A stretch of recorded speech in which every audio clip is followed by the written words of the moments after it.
100%. Jeff Fillion. Le warm-up avec Jeff Fillion. Ouais, le lundi.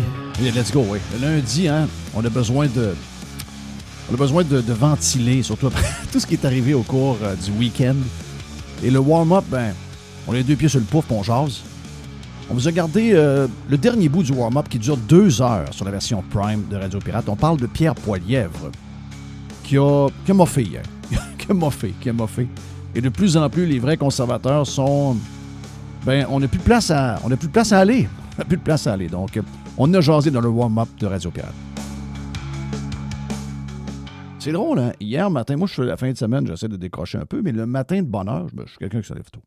Donc, le matin de bonne heure, c'est là où j'accumule mes affaires pour la journée du lundi. Mm-hmm. Et je me suis dit, ben, allez voir, comment ça se fait qu'on n'a pas de réaction? Parce que j'ai vu, à moins que j'ai vraiment des bébites dans ma tête, là, mais hier matin de bonne heure, à 6h15, j'ai vu un tweet de Éric Duhem sur la patente du Groenland. Ouais, moi, je ne l'ai pas vu, ça, cette affaire. Moi, j'ai vu un tweet, à moins que je sois complètement fou et que j'étais dans... Moi, d'après moi, c'est pas le genre d'affaire que toi, tu vois et que tu te rappelles pas. Tu as une bonne mémoire pour ça. Et ce tweet-là, il a disparu. Ouais.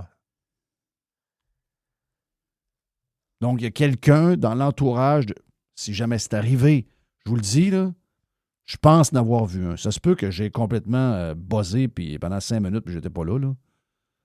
Ça se peut, là, des fois, qu'on devienne comme, je sais pas, paranoïaque. Mais je suis certain d'avoir vu un tweet de Éric Duhem sur le Groenland où il était contre Trump. Okay. Et je pense qu'il y a quelqu'un de son entourage qui a dit « Ouais, fais donc le mort là-dessus. Parce que tu gagneras rien. Il n'y a personne qui va aller voter pour toi pour ça. Mais tu peux juste perdre du monde. » Si jamais c'est arrivé.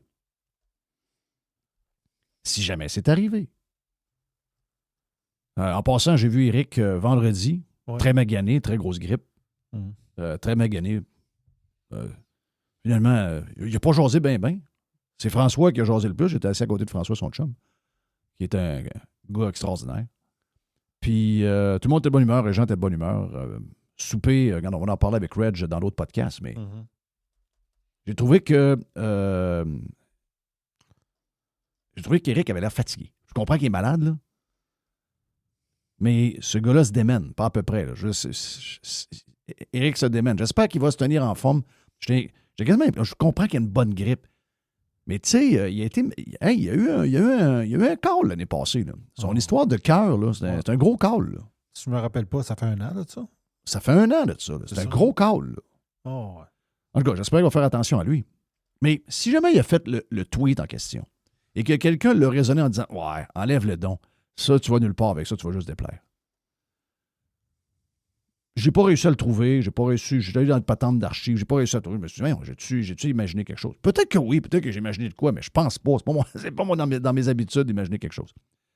Donc, hier matin, je suis en train de fouiller à savoir comment ça se fait que Pierre Poilievre n'a pas encore réagi à rien sur le Groenland. Ouais. Et là, je m'en vais voir sur le compte de Pierre Poilievre.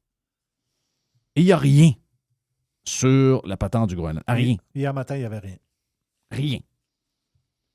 Finalement, pendant le football hier en fin de journée, Pierre Poilievre, après avoir réfléchi à comment il allait tourner la patente, a commenté l'histoire du Groenland. Il l'a mis sur X, en anglais, en français et sur Facebook aussi. Sérieusement, je ne sais pas pourquoi il est allé là. J'ai de la misère à comprendre. Justement, on voit le sondage, on voit comment ça se passe, on voit que probablement les gens ne sont pas tous à la même place. En tout cas, les gens qui votent conservateurs, c'est certain. Ben oui, il y a des conservateurs qui trouvent ça cave, ce qui se passe avec le Groenland. C'est clair qu'il y en a. Mais vous avez probablement la moitié de la clientèle conservatrice qui comprend ce qui se passe, puis qui vient de lire le tweet et le texte de Poilievre, puis se dit, voyons, tabarnak, qu'est-ce qu'il fait là, lui? Okay, on dirait que le tweet a été écrit par l'équipe de Carney. Ouais. Un peu comme lors de l'histoire l'année passée des tarifs. Là, je lis ça, je me dis, ça faisait 25 minutes qu'il était sorti. Je me dis, oh my God. Calif. Qu'est-ce qu'il vient de faire là? Donc, Poilievre qui s'en va, puis qui s'en va dans la même équipe que Carney sur le Groenland. Dans les faits, là, tu sais, je veux dire, je suis pas certain que tous les politiciens ont à gagner d'intervenir sur... Tu sais, c'est entre les États-Unis, le Groenland, puis le Danemark, la patente. D'une certaine mesure, c'est plus même entre les habitants du Groenland et le US. S'ils veulent faire un deal, ils font un deal. On n'a pas nécessairement rapport là-dedans. Là. Mais tu sais, Pierre Poilievre a dit « Ce n'est pas acceptable pour les États-Unis de vouloir saisir un territoire souverain qui est inclus dans... puis en plus de menacer les pays européens avec des tarifs s'ils n'aident pas les États-Unis à avoir le Groenland. » Donc, tu sais, il dit Greenland is... Je l'ai en français, moi, devant moi, il dit « Le Groenland fait partie du Royaume du Danemark et nous soutenons son intégrité territoriale. » Exact. Les conservateurs soutiennent l'OTAN et les obligations du Canada en tant que membre de l'OTAN. Le Canada doit renforcer l'alliance de l'OTAN et reconstruire ses propres forces dans l'Arctique pour contrer les menaces de la Chine et de la Russie et protéger ses mers, son espace aérien et son territoire. La vérité, c'est que le Canada ne le fera pas. Mm-hmm. Il le sait. Il le sait qu'il ne l'a pas. Il n'y aura jamais l'armée, il n'y aura jamais l'argent, il n'y aura jamais la puissance. Il manque de monde, il manque de sous, il manque pour la grosseur du territoire. Et c'est très bien que ce qu'il dit là, c'est pas vrai. Ça n'arrivera pas de même. Mais je me suis posé la question, pourquoi Pierre Poilievre est allé faire ça? On regarde les commentaires. Oui. Et les commentaires sont pas bons. Les commentaires sont pas bons. Et pour pas bons sur X. Pour mieux comprendre, Jeff, là, j'ai écouté faut écouter Chantal, qu'est-ce qu'elle a dit un matin là-dessus. Parce qu'elle était exactement sur ce sujet-là. Puis c'était exactement la question qu'on se pose. Puis pourquoi qu'elle est allée là? Puis elle, dans les mots de Chantal, dans ses connexions qu'elle a, puis le fait aussi qu'elle n'aime pas trop Poilievre, là, elle a sorti l'explication. Puis je veux qu'on écoute ça avant. Parce que pour une rare fois, et après 2 semaines de silence devenu intenable, M. Poilievre s'est manifesté sur la question du Groenland. Il s'est manifesté pour dire quoi? À peu près la même chose que Mark Carney, ce qui est rare, mais ce qui veut dire que Mark Carney, dans les positions canadiennes sur le Groenland, est sur du terrain solide. Il l'était avant que M. Poilievre décide de se manifester. Pourquoi? Parce que c'est M. Poilievre qui était sur son petit iceberg qui commençait à fondre. Il y a Jason Kenney, il y a Stephen Harper, il y a James Moore qui étaient déjà depuis un certain nombre de jours en train de dire l'intégrité territoriale, effectivement, du Groenland et du Danemark n'est pas discutable. Les États-Unis ne peuvent pas se lever le matin et en prendre un morceau. Je suis allé voir les réactions à cette sortie de M. Poilievre. C'est arrivé sur X hier soir en soirée. Et c'est assez intéressant parce que la branche MAGA du mouvement conservateur canadien réagit assez mal à sa prise de position.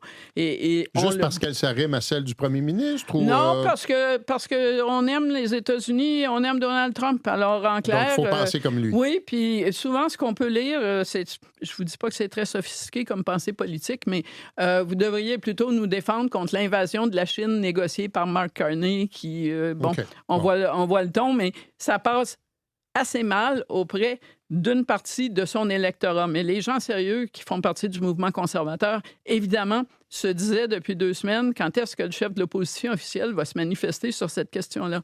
Dernier point, c'est extraordinairement difficile de voir comment Mark Carney ne peut pas se retrouver sur la voie d'une collision avec Donald Trump sur la question du Groenland, parce que si on n'est pas là pour nos alliés de l'OTAN, ils ne seront pas là pour nous. Et là, vous avez vu les élucubrations de l'entourage de Donald Trump qui, tout à coup, s'inquiète de ce qu'on n'assure pas la sécurité de l'Arctique, etc. Dans la mire de Donald Trump, après le Groenland, c'est pas la France, c'est pas la Bretagne, c'est pas la Catalogne, c'est le nord canadien. Donc, on est à peu près là, mais c'est intéressant quand même de voir que, pour une fois, et publiquement, le Parti conservateur, l'opposition officielle, finit par se retrouver sur la même longueur d'onde que le gouvernement de Mark Carney. Sauf que c'est pas Jason Kenney qui décide du futur d'un parti politique ou qui sera le premier ministre, c'est le monde. C'est pas Stephen Harper. Stephen Harper est retraité. Ce n'est pas Moore qui n'est plus ministre. C'est le monde. Et si j'étais Pierre Poilievre, je crisserais tout le monde dehors qui m'a conseillé de faire ce tweet-là. Parce que pour eux, c'est la raison pourquoi il a perdu l'élection récemment. C'est la raison parce qu'il n'a pas réussi à détonner par rapport à Carney et aux libéraux sur sa position face aux États-Unis avec les tarifs. Il n'a pas réussi à tirer son épingle du jeu 0-0-0-0. On avait l'impression que Carney, les libéraux et les conservateurs de Poilievre, c'était la même affaire sur ce sujet-là, qui était le sujet de l'élection. Et à cause de ça, pas les conservateurs, mais les gens du NPD et du Bloc québécois, les Québécois, ont décidé de switcher pour voter pour celui qui pensait être la personne avec un CV, qui allait être la meilleure personne pour les représenter face à Trump. Et c'est là où on s'est ramassé avec un PM de cette, un PM un peu minable qu'on a actuellement, le Canada. Et c'est arrivé de cette manière-là. C'est un peu Poilievre qui a poussé beaucoup de monde vers Carney. Et là, les conservateurs ont quand même voté pour Poilievre à la dernière élection parce qu'il n'y avait pas tellement, on ne pouvait pas commencer à diviser le vote avec le parti de Maxime Bernier. Donc, les gens se sont dit « wow ». Donc, les conservateurs, même s'ils trouvaient que Poilievre avait été trop doux sur les histoires de tarifs puis qu'il n'avait pas voulu tendre la main sur une négociation un peu plus, je dirais, un peu plus coloré que qu'est-ce que Carney veut nous montrer, c'est-à-dire plus ouvert sur une intégration économique et ce genre de choses-là. Ce qu'une majorité de conservateurs étaient prêts à entendre. Je sais que c'est un sujet qui est difficile pour lui. Je sais que mais moi, je l'aurais pas fait. Moi, j'aurais pas fait parce que tu es sûr de perdre. Tu es sûr. Quand j'ai vu les commentaires, sous X, mais la meilleure place aussi, c'est Facebook parce que Facebook, contrairement à X, c'est le monde plus normal. X, c'est les gens avec plus d'opinions qui sont... Et là, unanimement, dans les deux cas, Poilievre a dû se rendre compte qu'il a fait un message qui ne passe pas pour sa base. La base, elle n'est pas MAGA, la base. Elle est juste différente. Elle est différente de Chantal. Elle est différente des gens de Radio-Canada. La base, on l'a vu, elle est plus jeune et il lui reste des années. Elle aura à dealer. Elle veut avoir la même run économique. Elle va avoir la même vie que qu'est-ce que les boomers et les X ont eu au cours des 50 dernières années. Les gens plus jeunes, les millennials, les Z, peu importe qui, ils veulent avoir une maison, ils veulent avoir une économie, ils veulent avoir une bonne job, ils veulent avoir une sécurité, que tout va se passer comme leurs parents ont eu, comme leurs grands-parents ont eu. Le rêve américain, Christophe, le fameux fameux rêve américain. Exact. Et là, de se braquer comme on se braque, ces gens-là ont peur. On s'en calisse de ce que Jason Kenney pense. Ouais, on s'en calisse de ce que Stephen Harper pense. Si tu fais tes tweets en fonction de « Hey, je dois impressionner Jason Kenney et Stephen Harper, puis Moore, l'ancien ministre de sous Harper, tabarnak, t'es pas focus. Là. À chaque fois que tu prends une décision ou tu écris quelque chose, tu dois t'assurer que tu représentes les idées des gens qui votent pour toi ou qui vont voter pour toi. Et dans ce message-là, je suis désolé, là, mais il a échappé. Là. Il a carrément échappé.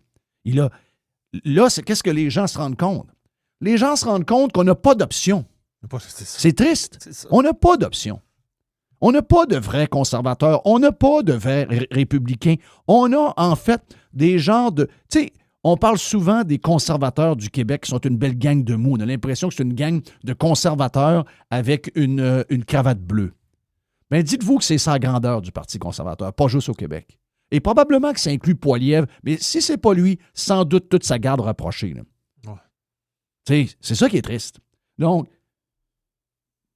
tu sais, je veux dire, il y en a qui vont me dire, mais c'est pour ça que j'ai voté pour le parti de Maxime Bernier. Maxime a ses histoires aussi là-dessus en passant. Oui. Donc, ce qui se passe au Canada, puis une des raisons pourquoi on est ce qu'on est, c'est qu'on a, tu sais, on devrait avoir 2 partis. Il devrait y en avoir 2, ce serait plus simple. Mais que le Parti conservateur soit un parti conservateur. Que le Parti conservateur soit un parti républicain. C'est pas ce qu'on a. On s'en est rendu compte il y a 11 mois et on vient d'avoir la confirmation hier que c'est ça, le Parti conservateur au Canada. Puis que Poilievre, c'est ça. OK? C'est ça qui est. Arrêtons de penser qu'il s'est fait prendre de court dans l'histoire des tarifs. Il y a eu 2 semaines pour réfléchir à ce tweet-là. Ouais. Que ce soit lui ou son équipe, c'est lui le boss. Il a publié ça hier.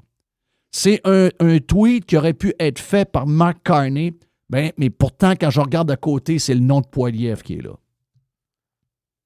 Je peux vous dire une affaire. Si je regarde les commentaires, ça s'annonce pas bien pour lui. Là. By the way, il y en a eu 7400 sur Facebook. Lui, d'habitude, quand il fait un post sur Facebook, d'habitude, s'il pointe 1000 commentaires, c'est beaucoup. Là. Le monde est plus capable de s'acheter du steak. OK? Le monde est plus jeune, on a de la misère à savoir si un jour on va avoir une crise de maison. Bon, oui, c'est ça. On est dans une place. Ils sentent esclaves. Oui, c'est ça. Il y a plein de monde qui n'ont pas d'espoir. Là. Il y a des gens qui font la file pour aller chercher de la bouffe dans des places où on donne de la bouffe. Qu'on n'a pas vu avant. Des gens qui travaillent, là. Excusez-moi, là. Mais je suis obligé de vous dire une affaire, là. Que si vous pensez que le Groenland, là, ça fait réagir beaucoup de monde, vous êtes mêlés en tabarnak. Le Groenland, là, on va se le dire. Là. On s'en calisse un peu, là. Moi, je m'en calisse. Les gens qui vous font semblant qu'ils s'en calissent pas, c'est des menteurs. Allez voir leur message Facebook il y a 2 ans, il y a 3 ans. Allez voir leur compte X. Jamais ils parlent du Groenland. Jamais. Ils s'en sont jamais souciés. La seule affaire pourquoi ils parlent du Groenland maintenant, c'est que Donald Trump a une idée d'annexer le Groenland. En passant, les États-Unis d'Amérique ont toujours fait ça. Ils ont annexé la Floride, qu'ils ont négocié avec l'Espagne. Ils ont négocié l'Alaska, qu'ils ont payé, je pense, 127 millions de dollars. Ils ont négocié un paquet d'affaires avec un paquet de monde pour avoir des territoires qui ont composé une superpuissance qui est les États-Unis d'Amérique. Ils ont toujours fait ça. Il n'y a rien de nouveau là-dedans. Là. Mais entre vous et moi, là, ils sont au nord de nous autres. D'avoir une couple d'Européens mêlés dans le short un peu que les estis de Bebel Green. Savoir qu'ils sont en train de gérer le Groenland alors que peut-être dans 50 ans que ça va devenir ce territoire-là un territoire disputé par une gang de voyous. Là. Est-ce que vous aimez mieux avoir des gens du Danemark installés sur cette île-là ou avoir la superpuissance des États-Unis d'Amérique au nord et au sud? Le Canada, là, c'est le pays le plus chanceux de la Terre de par sa position géographique. Demain matin, il ne faut pas être un prix Nobel pour comprendre ça. Demain matin, les États-Unis s'entendent avec les gens du Groenland. Et c'est eux qui s'installent là. Ils payent. Eux autres se séparent du Danemark. Ils font leurs affaires. Ils dealent de quoi avec les Américains. Ce sera un genre de Porto Rico. Ce sera carrément un État. Peu importe, ils décideront. Et là, tu as une superpuissance en haut. Tu as la superpuissance en bas. Dans le milieu de tout ça, il y a un genre de dôme pour protéger tout envahisseur avec des technologies de drones ou de missiles ou de patentes. Peu importe. Vous êtes protégés. Vous autres, êtes dans le milieu de ça. Vous êtes le genre de le trou de bain là-dedans. On va être chanceux. On va être chanceux. Hein? Donc, au minimum, on n'est pas obligé d'intervenir sur tout. Pour les conservateurs, peut-être pas pour tous, mais pour une majorité de conservateurs, ils le su s'ils ne savaient pas. La majorité des conservateurs sont pro-US. OK? De ne pas comprendre ça aujourd'hui, il faut être mêlant tabarnak. Là. Une majorité de conservateurs au Canada. Je ne sais pas c'est quoi le pourcentage, mais je ne sais pas c'est quoi le pourcentage, mais c'est beaucoup. C'est probablement, moi je pense 6 sur 10. OK? Je veux dire, le reste. Pro-US, on pourrait dire, mettons, qu'ils sont américains dans le sens du continent. T'sais, américain, c'est du monde d'Amérique. Oui, c'est puis pas ils des comprennent. On n'est pas des Européens, puis on n'est pas des Asiatiques. Puis Voilà. on n'est pas des Chinois. Puis nos partners, c'est pas Non. des Chinois. Nos partners, c'est les États-Unis d'Amérique. C'est avec eux autres qu'on fait des choses. Puis c'est nos brothers. Voilà. OK?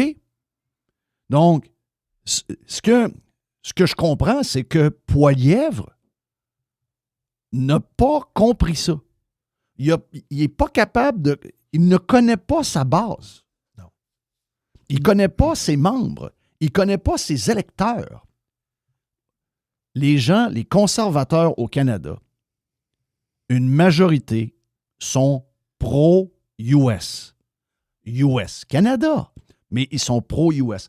Comme tu viens de le dire, ils sont pro-européens, ils ne sont pas pro-Europe, ils ne sont pas pro-Chine, ils sont pro-US. C'est facile à comprendre. Et hier, Poilievre nous a montré pour une deuxième fois en 11 mois qu'il ne comprend pas ses électeurs. Il a voulu faire plaisir aux médias. Il a voulu faire plaisir à Jason Kenney. Il a voulu faire plaisir à Stephen Harper au point de déplaire à plus que la moitié de sa base. J'ai quasiment envie de vous dire que c'est 75% des conservateurs qui pensent de même. Mais sérieusement, là, on est mal foutu en jouant le vert. Là. Ben oui. Il y a des tests qui sont faits. Là. C'est à tous les jours, il y a des tests qui sont faits. Là. Ça, c'en est un moffé par Poilievre, pas à peu près. Là. Vous allez voter pour qui aux prochaines élections fédérales? Ça va être du pareil au même. Ça va être du pareil. Dans ce contexte-là, on n'a pas d'option. On n'a pas de gens qui représentent. En tout cas, parce que si je vois les commentaires, on n'est pas tout seul. On est une Christie de gang. Là. Oh, c'est la gang MAGA. Quand il s'explique, c'est toute une gang de teutons. C'est un peu ce qu'il a dit. Là. Oh. Mais c'est quoi? Ils sont aussi citoyens que n'importe qui. Là. Ils n'ont peut-être pas les mots que quelqu'un qui travaille à Radio-Canada. Là. Ils n'ont peut-être pas les connaissances politiques que les gens de Radio-Canada ont. Là. Ou elle, je pense qu'elle est dans le Globe and Mail ou dans le Toronto Star. Mais ce sont des citoyens, des gens qui se lèvent à tous les matins et qui travaillent fort là, pour nourrir leur famille et puis donner la moitié de leur salaire aux différents paliers de gouvernement. Là. Donc, vous avez le droit d'être gentil qu'eux autres. Là. Vous avez le droit de trouver qu'ils ont autant de droits que vous en avez. Là. Arrêtez de penser que vous êtes au-dessus et que les autres sont en bas. Ça ne marche pas de même. Mais décevant. Mais ça nous montre surtout qu'on n'a pas d'options. Les Canadiens sont perdus en ce moment. Les autres pays du monde, beaucoup de pays du monde ont des options. T'sais, je voyais le Portugal. Le Portugal est peut-être sur le bord de switcher à droite. Oui, peut-être à la sauce portugaise. Mais nous autres, on a quoi, là? On a un genre de parti libéral conservateur. C'est ça qu'on a comme option. Si c'est pas Carney, là.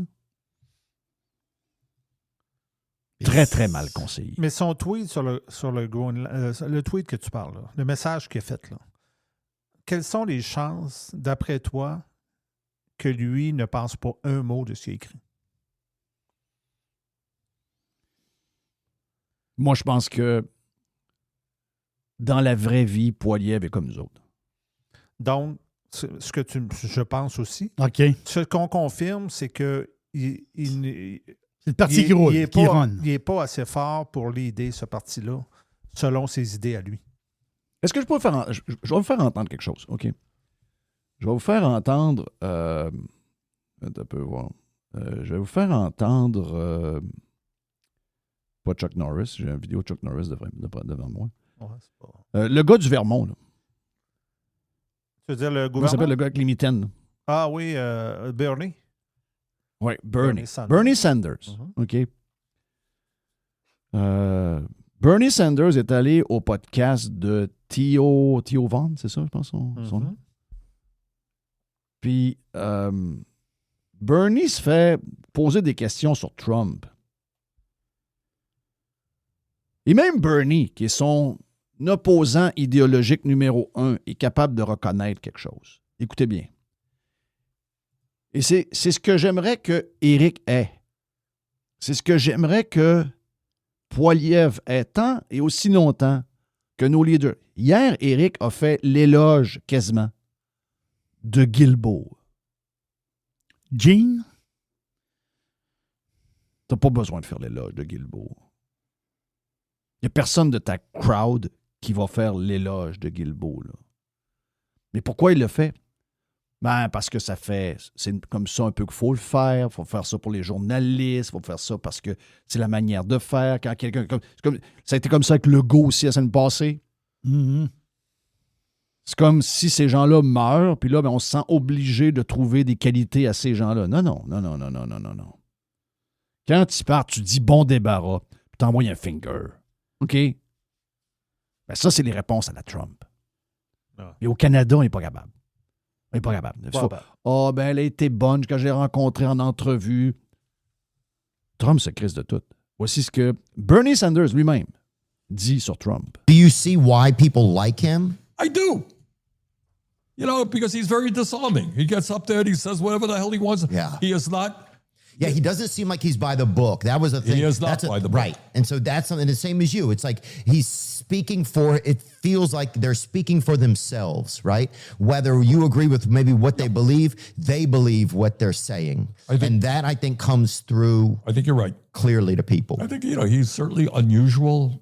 Gets up there and he rants and he does his thing, and he's not necessarily, I'm sure his advisors go crazy, but he's not reading, not reading off, he doesn't have 14. Kid Rock is one of his advisors, And look, I love Kid Rock, but, I don't know if every advice of his is the best, but now some of it is, that's for sure, but some of it may not. You're right. And, a lot of these politicians have 18 different consultants. You can't use that word. You can't say that, and he's not like that. Miserable. He's not like that, right?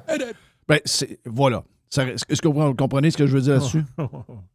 C'est tout l'inverse de ce qui est arrivé hier. Parce que si Poilievre était comme Trump, fuck les consultants, fuck mon équipe de com, voici ce que je pense et je le dis. C'est ça. L'équipe de com s'arrangera après. Là. C'est pas pour rien que ça a pris une semaine de faire le tweet. C'est parce qu'il y a eu un débat sur comment on le fait, puis comment... Et finalement, c'est la machine conservatrice qui a gagné par rapport à Trump. Pas à Trump, mais à Poilievre. Poilievre, il perd dans son propre parti. Ça va pas bien. Oui. Poilievre a perdu dans son propre parti. C'est un très bon liner. C'est exactement ce qui s'est passé. Je suis certain que Poilievre a des idées dans sa vie de tous les jours. Regarde, on l'a vu quand il a sorti l'histoire sur le Venezuela. C'est venu comment, ça? La raison, c'est parce que l'équipe ne pouvait pas intervenir. Les consultants ne pouvaient pas intervenir. Harper ne pouvait pas dire son mot. Jason Kenney ne pouvait pas faire ça. Jason Kenney, en passant, c'est quelqu'un qui l'a échappé pendant la COVID. C'est un autre, ça. Un autre qui nous a déçus. Il a eu peur, lui. Oui, ça, c'est un gars qui a eu peur. Il peut prendre son trou, tant qu'à moi. Ah oui. Mais comprenez, par sa femme, il a envoyé le message à tout le monde. Le tweet, là, le message, c'est moi qui va le faire. T'as raison. OK? Et c'est venu de lui. C'est venu de lui et de sa femme. C'est venu de son cœur. C'est son meilleur tweet de l'année. Là. Ça, c'est pas son tweet. Ça, c'est un tweet qui a été réfléchi par des consultants puis des équipes de son équipe. Et c'est pas Poilievre qui parle. C'est lui le problème. C'est lui le problème. Éric a tendance des fois à faire ça aussi. À faire, non pas en fonction de y aller avec une vérité des fois qui peut être crue et qui peut être dure, mais allons-y avec ce qu'il faut dire parce que tu ne peux pas utiliser tel mot, tu ne peux pas aller sur telle chose, tu ne peux pas aller là, tu ne peux pas ci, tu ne peux pas ça. Tant et aussi longtemps qu'on sera là, ça va donner ce que ça va donner là. Là, on a un parti conservateur qui a exactement le même discours que Mark Carney. Là. Poilievre, il va être pogné avec l'histoire d'Alberta, avec l'histoire de la pétition. Parce que, tu sais, c'est des Albertains. Il y a une partie d'Albertains. Je comprends qu'il y a des sondages, là, mais il y a une gang d'Albertains qu'eux autres, ils en ont plein le casse. Ils en ont plein le casse d'être, des espèces de vaches à lait du Canada. 2, de se faire bloquer toujours les projets par Ottawa. 3, de voir le Canada qui s'éloigne des États-Unis. C'est-à-dire, il y a du monde là, qui va dire « Ah oui, mais ça, c'est dit. » Ben, c'est ça. C'est dans les conservateurs canadiens, nous autres, on est un peu là-dedans. Là. Ben oui, on est là-dedans. On est là-dedans, puis on est beaucoup plus nombreux que le monde pense. C'est juste qu'on n'est pas à TV. C'est ça. Puis qu'on n'est plus en politique. Mais dans les faits, au Canada, sur 40 millions de personnes, il y a probablement 10-12 millions de personnes qui sont à la même place qu'on est. Voilà. Mais s'ils ramassent les 177 000 signatures en Alberta, possiblement qu'il peut y avoir un genre de référendum. Il y a un processus, mais quand même, ça rouvre la porte à une possibilité de référendum. Et si la pétition se remplit, puis qu'ils ont comme un peu comme le OK qu'il y a une possibilité, Poilievre, il faut qu'ils disent quelque chose à ces gens-là. Là. Pour dire... Ben oui. Poilievre, il ne pourra pas rester un conservateur avec une cravate rouge. Là. Il ne pourra pas. Il faut qu'il prenne... En ce moment, il est capable encore, justement, de faire un peu comme son Canadien anglais, oui, mais tu sais, là, il ne pourra pas le faire. Parce que s'il dit pas réellement, on va dire, oui, le Canada, là, nous autres, il faut qu'ils le disent aux Albertains qui veulent décalisser. Quand je vais rentrer au pouvoir, le Canada, nous autres, on est l'ami des États-Unis. Puis toutes les politiques stupides de Carney, d'autres, on va tout scraper ça. Mais pourquoi il le dit pas? Parce quand même assez simple, là. Il va être obligé de le dire si il y a un référendum qui se prépare tranquillement et qu'il y a une tendance à que ça soit dangereux que l'Alberta décalisse. Il va être obligé de le faire. Très bon point. Très bon point. Voilà pour les radios. En fait, on n'est pas dans les radios Pirate News, on est dans la warm-up. Le warm-up avec Jeff Fillion. Let's go.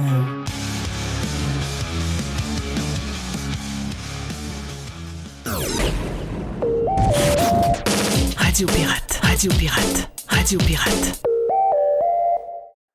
Pirate, Radio Pirate, pirate.com. Voici les Radio Pirate News avec Jeff. Les Radio Pirate News, Jerry, sont présentés par qui? Par G-Solution Fissure. Vous avez une fissure dans votre fondation. Ça, c'est pas tellement le fun à voir. Il y a plusieurs types d'injections pour réparer ça. Donc, ça prend des experts. G-Solution Fissure, c'est les experts, sont accrédités CA Habitation. Ils desservent la grande région de Québec, la Montérégie. Donc, on peut les rejoindre facilement à 1-833-Fissure. OK, parfait. Donc, Radio Pirate News, beaucoup de petites nouvelles qui viennent. D'abord, le coach des Bills a été congédié. On a parlé dans le warm-up un peu plus tôt avec Jerry et Mr. White. Quelle histoire triste, pareil, parce que même si je ne suis pas un partisan des Bills, mon livre à moi, les Bills avaient gagné ce match-là. Une sorte de call un peu douteux, mais lui, il était sur une cloque. Il fallait qu'il se passe quelque chose. Très bon coach. Je le prendrais à Miami anytime en passant. Excellent coach, un vrai stud, un vrai de vrai. Moi, je pense que c'est une erreur des Bills. Mais regarde, c'est leur business, puis ils feront ce qu'ils font. Mais c'est pour vous dire que c'est quand même les arbitres qui ont changé l'allure des 2 prochains matchs et peut-être même du Super Bowl. C'est un peu triste, et qui viennent de changer l'organisation par une ou 2 décisions un peu bizarres qui ont eu un impact sur le match. Anyway, regarde. Donc, c'est quoi son nom? C'est Sean McDermott, c'est ça son nom? McDermott, oui, c'est ça. Exact. Donc, ça faisait longtemps qu'il était avec les Bills. Moi, je pense que c'est une erreur. Quand tu n'as un bon, garde-le. Vous êtes... les Bills avaient un bon coach. L'autre nouvelle qui vient de sortir... On dirait que le sport, c'est comme l'inverse de la politique. Hein? Ouais. En politique, t'en as des mauvais. Plus ils sont mauvais, plus ils sont là longtemps. Plus ils sont là longtemps, moins les gens veulent s'en débarrasser. Ouais. Puis en sport, les Ravens ont pris une drôle de décision. D'ailleurs, c'est les Giants qui vont en profiter. Tant mieux pour eux autres avec Arba. C'est bizarre. C'est vraiment, vraiment bizarre. Et l'autre nouvelle qui vient de sortir, c'est que on n'est pas connu de tout le monde. Il faut le préciser. Là. C'est pas tout le monde qui le connaît. Pas tout le monde connaît ça. Mais il y a une madame qui s'appelle Sonia Lebel. Donc, c'est pas Labelle. Ça, c'est notre chum Dennis de Beautiful. C'est ça. Elle, c'est Lebel. Elle, c'est la nouvelle ministre d'Éducation qui était à la sacoche avant. Là, elle a passé Elle a passé comme ministre de l'Éducation au dernier brassage de Legault. Donc, finalement, tous ceux qui ne veulent pas manger une volée à la prochaine élection puis sortir, parce que, tu sais, c'est une question d'ego aussi, là. Ben oui. Donc, tout le monde quitte avant de perdre. C'est ça que je comprends? Oh, oui, tout le monde quitte avant de perdre. Ils ont Mais des quel fiasco, statistiques. Tu sais, il y a des sondages. Là, on l'a vu, la CAQ était pas à 11 Oui, c'est 11 Bon. Peut-être qu'aussi, eux autres, à l'interne, dans leur place où ce qu'ils sont, ils regardent et ils disent « Ouais, moi, je suis pas à 11, je suis à 8. C'est goodbye. » C'est ça. Il n'y a rien à faire. Il n'y a rien à faire. Moi, ce que je suis surpris de cette nouvelle-là, c'est qu'elle sort de... La nouvelle dit, je n'ai pas entendu rien, là, mais la nouvelle dit qu'elle sort de la politique et pas juste de la CAQ. Ça me surprend, mais j'avais l'impression qu'elle, c'était quelqu'un qui avait de l'ambition politique un peu plus à long terme, contrairement à Geneviève Guilbeault, que dans ma tête à moi, c'était pas quelqu'un qui allait être longtemps en politique. Je sais pas, là, je voyais ça de même. Ah ouais? Écoute, c'est parce que tu sais, je sais que Radio-Canada a fait un genre de bilan matin là, sur comment ça l'a... Comment ils ont pu passer de... pas longtemps après avoir été élus avec 90 députés, c'était comme le gouvernement, le parti coqueluche. Les gens étaient tombés en amour un peu avec leur gestion pendant la COVID. Moi, je les ai détestés pendant la COVID. Moi, j'en revenais pas que les Québécois aient accordé leur vote à un parti qui les a enfermés dans la maison puis qui a divisé les familles. Puis, on sait qu'on peut faire encore le bilan de la COVID. On connaît le bilan de la COVID. Pas besoin de leur dire. Ça, j'ai été surpris, moi. C'est là qu'on aurait dû régler le cas.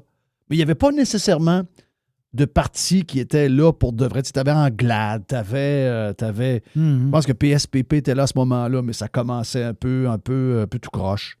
Donc, il n'y avait peut-être pas nécessairement d'alternative, puis les gens ont peut-être, plus qu'on pense, voté parce qu'il ne semblait pas avoir d'autre choix. Mais ça a donné ça pareil, 90 députés, au lendemain où ces gens-là nous embarraient dans la maison à 8 h le soir. Là.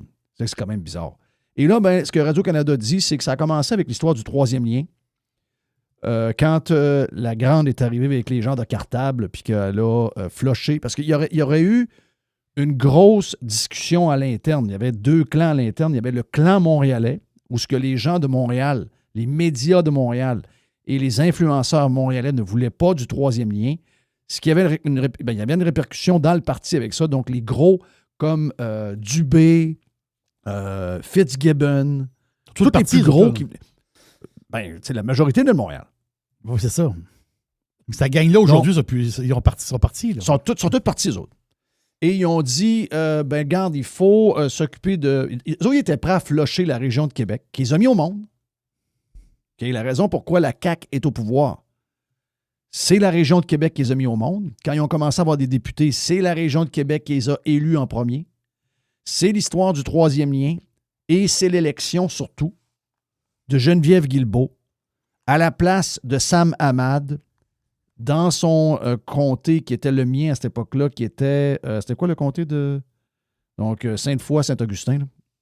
Donc, le comté que Hamad avait qui était très libéral. Et là, quand elle est arrivée... Tu Jean Talon, ça? Non, c'est pas Jean Talon. Jean Talon, c'est à côté. Okay. Ça, mais, regarde, je l'ai sur le bout de la langue. Là. Mais quand Geneviève Guilbeault est arrivée, donc dans la région de Québec, suite à... il y avait déjà des élus, il y avait le gars sur la Rive-Sud, il y avait... Mais c'est là que ça a parti. C'est Louis Hébert. Louis Hébert. Donc, dans Louis Hébert, quand Geneviève Guilbeault a gagné Louis Hébert, c'est là que ça a levé. Puis, le troisième lien a juste boosté la CAQ. Et ces gens-là, ça, c'est la première grosse erreur. Il y en a dans les affaires de Radio-Canada, il n'y a pas l'erreur. À mes yeux, à moi, il y a deux autres erreurs qui ne sont pas dans le récit de Radio-Canada d'aujourd'hui. Moi, je pense d'avoir été contre son livre et de ne pas avoir sorti les ressources naturelles du sol québécois. C'est une très grosse erreur. L'autre affaire, GNL Québec, d'avoir donné le thumbs up au Saguenay-Lac-Saint-Jean. Le tuyau va passer là.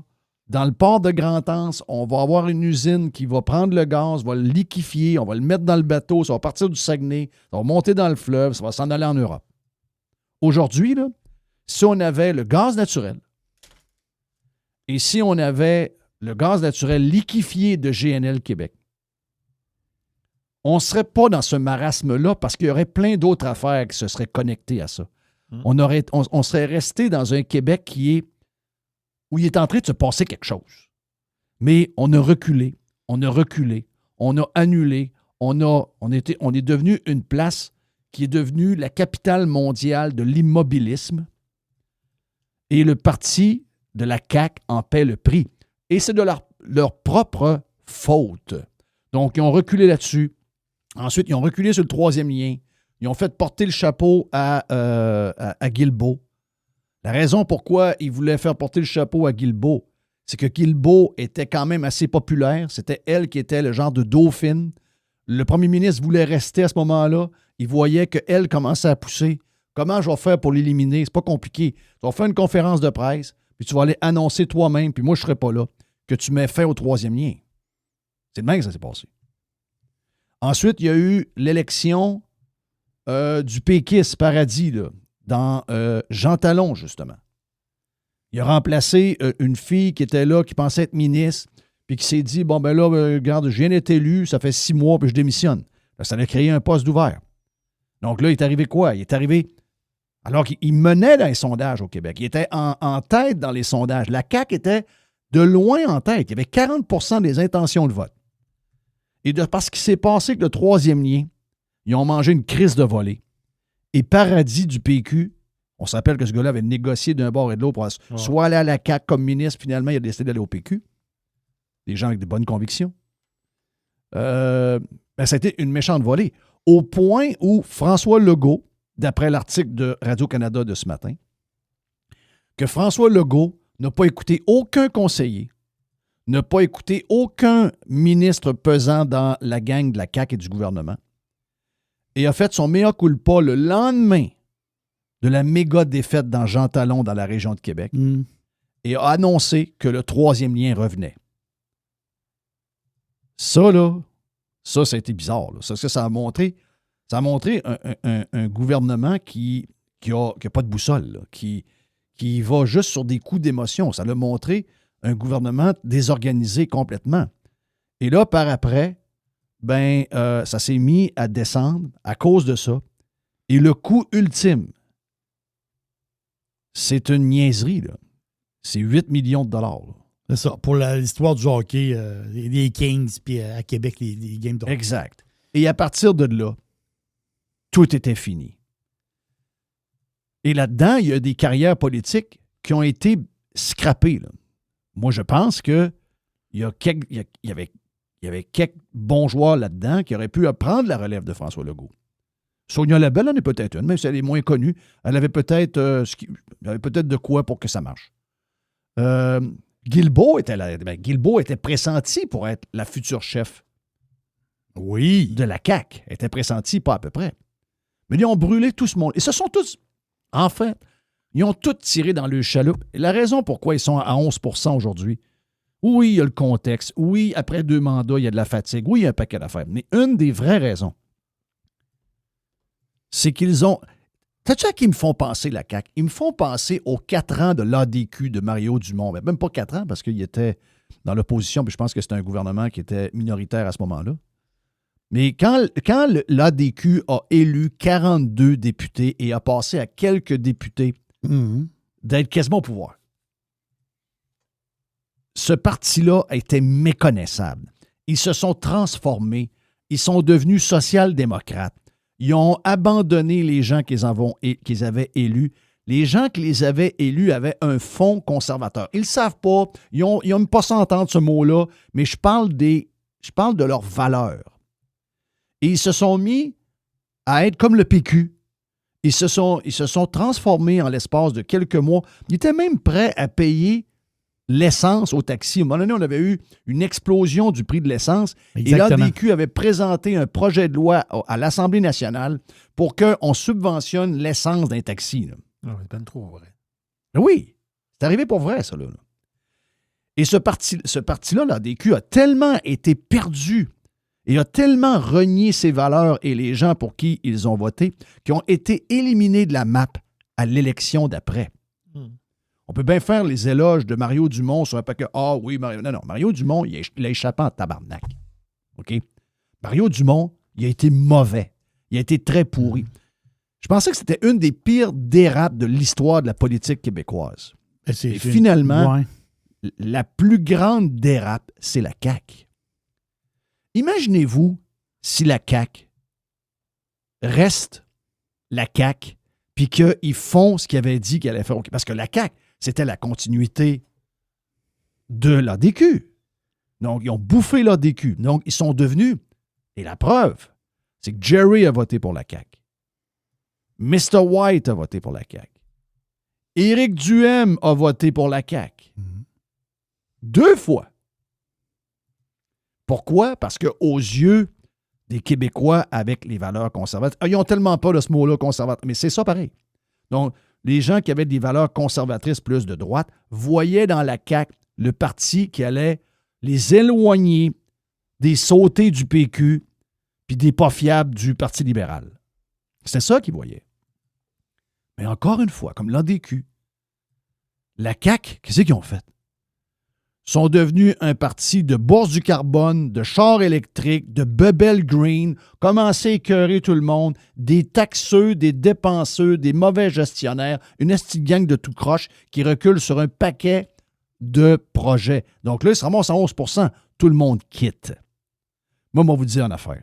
La semaine passée, quand j'ai vu que François Legault quittait, crise de bon débarras. Jamais on n'a eu un PM qui a scrappé et divisé autant le Québec. Quand j'ai vu cette semaine que la Guilbeault partait, bon débarras des crises. Tout ce monde-là nous ont fait tellement mal. Rappelez-vous comment ces gens-là, avec leur arrogance pendant la COVID, avec des patentes de police en arrière, alors qu'on a su, pas longtemps plus tard, que Guilbeault, qui nous imposait des couvre-feux, puis qui nous disait quoi faire et pas faire, qui jouait à une genre de bonne femme autoritaire, quasiment avec un... Qu'est-ce qu'elle faisait pendant ce temps-là, elle? Elle faisait garder ses enfants chez ses parents. Elle allait voir un chum qui était à l'intérieur de son parti, qui ne restait pas dans sa bulle. N'oubliez pas ça, là. Ben oui. OK? Donc, c'est pour ça que j'ai eu un malaise quand j'ai vu les genres d'honneur que Éric Duhem a fait un peu à... Oh oui, OK. Est-ce que là, elle avait une drive? Est-ce qu'elle avait une énergie quand elle est arrivée? Elle avait tu sais, l'image de la grande fille mince qui arrive puis qui n'a pas 70 ans? Oh oui, mais c'est pas long de trouver le fond chez quelqu'un en passant. Tu sais, on n'est pas juste une image, on n'est pas juste une photo Instagram. Malheureusement, c'est pas de même que ça marche. On va découvrir le fond assez vite. Et on l'a découvert pendant la COVID. On a vu la fille faire des jeux à l'Assemblée nationale. On a vu plein d'affaires. Donc, moi, excusez-moi, là, mais la Guilbeault, moi, sur 10, c'est 3 sur 10. Là. OK, 3 sur 10. Là. Alors que ces gens-là, s'ils avaient pris leur rôle au sérieux, puis s'ils avaient mis le Québec sur la map avec juste ce qu'il y avait dans le livre de François Legault, ces gens-là auraient encore 42-43 % probablement dans les sondages en ce moment. La raison pourquoi ils se sont écroulés, c'est leur propre faute, parce qu'ils sont devenus arrogants et baveux. Ils se sont pensés plus gros que nous autres. Ils ont joué, puis nous autres, on leur a donné du pouvoir en passant, là, énormément de pouvoir en 2020, 2021, 2022. Ils ont commencé à penser qu'ils pouvaient gérer le Québec comme de cette manière-là, à tout bout de champ. Ils ont goûté au sang aussi, là. Ils ont goûté au sang. Faut pas oublier, ils ont goûté au sang. Ils ont été baveux en tabarnak, là. Non, très, très, très, très baveux. Donc, moi, j'ai un peu de misère là, avec les messages. Ah, ben oui, c'est une communicatrice hors pair, c'est une... Non. La CAQ, j'ai juste hâte que ça finisse. Bon, oui. Sonia est partie, là. Elle s'en va. Il va y en avoir d'autres aussi, Jeff. Là. Dans les sondages, c'est quoi le nombre de sièges qui est prévu pour la CAQ? C'est-tu 0? C'est 0. Bulle, 0. Ils n'ont même pas l'honneur d'aller remettre sa face sur le poteau aussi pour perdre. Puis comprendre que, regarde, le monde ne veut plus rien savoir de toi. Ils sauvent avant. Ben, ça fit avec le reste. Ça fit avec ce qu'ils ont fait depuis qu'ils sont au pouvoir. Une catastrophe, la CAQ. Puis, sais-tu quoi? J'aurais aimé que ça marche. Probablement qu'on n'aurait pas connu Éric Duhem, le politicien. Probablement qu'on ne connaîtrait pas vraiment le Parti conservateur du Québec tant que ça. OK, ça nous a amené le Parti conservateur, c'est la bonne nouvelle. Mais comme Québécois, là, J'aurais vraiment aimé que ça marche, la CAQ. Puis que cette équipe-là a été capable de mettre le Québec sur la map pour vrai. Puis qu'on se dise, hey, Christophe, ça va bien, ça se passe bien. Moi, j'aurais aimé ça que ça marche. Je me réjouis pas de ça. On est un peu en crise. Parce que, regardez l'endettement, regardez ce qu'on en est, regardez la situation avec vos yeux, regardez comment ça se passe. Je veux dire de quoi? Il n'y a rien de bien beau, il n'y a rien de bien le fun. Là. Oui, il y a de l'accumulation de différents gouvernements de merde qu'on a eus au cours des dernières décennies. Mais le pire gouvernement ever, c'est celui de François Legault. Ben oui. De Lebel, ou de Lebel plutôt, de Guilbeault, de Fitzgibbon, le gars bizarre qui a appelé son sirop d'érable le sirop Liberté, le gars de la santé. Dubé. Dubois. Ben garde, ils se sont tous sauvés ou à peu près. Excusez-moi, là. Touché à aucun de ces personnages-là. Je sais qu'il y a eu des tentations, mais on est peut-être qu'on... Non. Moi, quand j'ai voté en 2018 pour la CAQ, c'est pas parce que j'aimais Legault. Là. Je le trustais pas pour 5 cents. Je veux faire un petit aparté. Là. Moi, j'ai voté. Je me suis sacrifié comme je fais depuis tout le temps. J'ai fait un vote stratégique pour pas que le sol aille tyrantes. Je sais, peut-être que toi, c'est ça. Faut que je le dise parce que jamais, moi, la CAQ, je les avais dans le... Oui. Dans le péteux. Oui, OK. Mais avoue... Je déteste Legault, je le détestais. Mais Jerry, avoue que beaucoup de monde, à cause du troisième lien, puis toutes les patentes... Non, je comprends. Il y avait la sirène, il y avait une petite affaire à le fun. Oui. Puis ils avaient promis des hôpitaux privés. N'oubliez pas ça, là. Ah oui, la SAQ, les hôpitaux la SAQ privés. vendus, les hôpitaux privés. Il y avait tout ça, là. On va baisser les impôts. Non, il y avait quelque chose de pas pire. Il y a des gens qui ont voté pour eux parce qu'on pensait que c'était les gens conservateurs. Puis j'en veux pas au monde d'avoir voté pour eux. Mais une fois qu'ils s'en vont... Regarde, c'est un parti qui mérite d'être éliminé. C'est pas compliqué. C'est un parti qui devrait rendre les armes puis dire, regarde, c'est terminé. S'il y a des gens plus conservateurs, plus à droite, allez avec Éric Duhaime. Nous autres, c'est fini. Bon, c'est 0 siège. Ils sont à 11 %. C'est 0 siège. Goodbye. Donc, voilà pour les Radio Pirate News. Beaucoup de discussions dans le warm-up sur la version... on a donné un bout de ça, mais... oui. Yes. Mais juste de même, c'est que ça va s'effriter. Là. Il va y en avoir d'autres. Là. Ça va tomber. Là. Est-ce que là-dedans, il y a du monde que... Je sais, je ne vais pas te faire grimper. Là. Je sais que... des transfuges. Est-ce qu'il y a du monde là-dedans qui a un potentiel pour le Parti conservateur? Non, tu touches à rien de ça. J'ai fait par exprès. Tu touches à rien de ça. Est-ce que t'agaces? Tu touches à rien de ça. Depuis le début, je dis non. Ouais, mais non. Tu touches à rien de ça. Il y a du monde qu'on va connaître, qu'on ne connaît pas, qui vont avoir 100 fois plus d'allure que ça. OK? Regarde, il était pas bon. La preuve, c'est qu'ils n'ont pas de relève. Il n'y a même pas personne qui détonne. On me parle de Jolin Barrette, un gars arrogant, autoritaire, nationaleux à mort, un genre de péquiste enragé. Si lui, il veut continuer la bebelle, il s'en ira, lui, au PQ. Le PQ va en ramasser des ex-caquistes. Nous autres, les conservateurs, il ne faut pas faire ça. Il ne faut pas faire cette gaffe-là. Je sais que je connais Éric. Éric, c'est un bon yob. Éric, c'est quelqu'un qui l'appelle. Ouais, peut-être tu aurais besoin de mes services. Ah, Éric, on va aller manger ensemble. Je sais, je connais Éric, là. Éric, il est trop bon des fois. Mais tu ne touches pas à ça qu'un bâton, c'ti. Voilà pour les Radio Pirate News. Yes. Qui sont présentés par G-Solution Fissure. Donc, imagine, en fin de semaine, tu as fait le tour de la maison un peu, tu as pelleté dehors, la neige. Tu arrives sur le bord du solage. Oui, t'as peu. Il y a une fissure dans mon solage. Là. C'était pas là avant, et là, il y a une fissure. C'est un peu stressant. Donc, qu'est-ce qu'il faut faire? Bien, il faut appeler au 1-833-FISSURE. G-Solution Fissure pour la grande région de Québec, la Montérégie. Ils vont régler votre problème. Donc, c'est des pirates, puis vous allez voir, le service est tout à fait extraordinaire. 1-833-FISSURE. Donc, voilà pour les Radio Pirate News. C'est fait, les amis. À venir, la boîte à Jerry.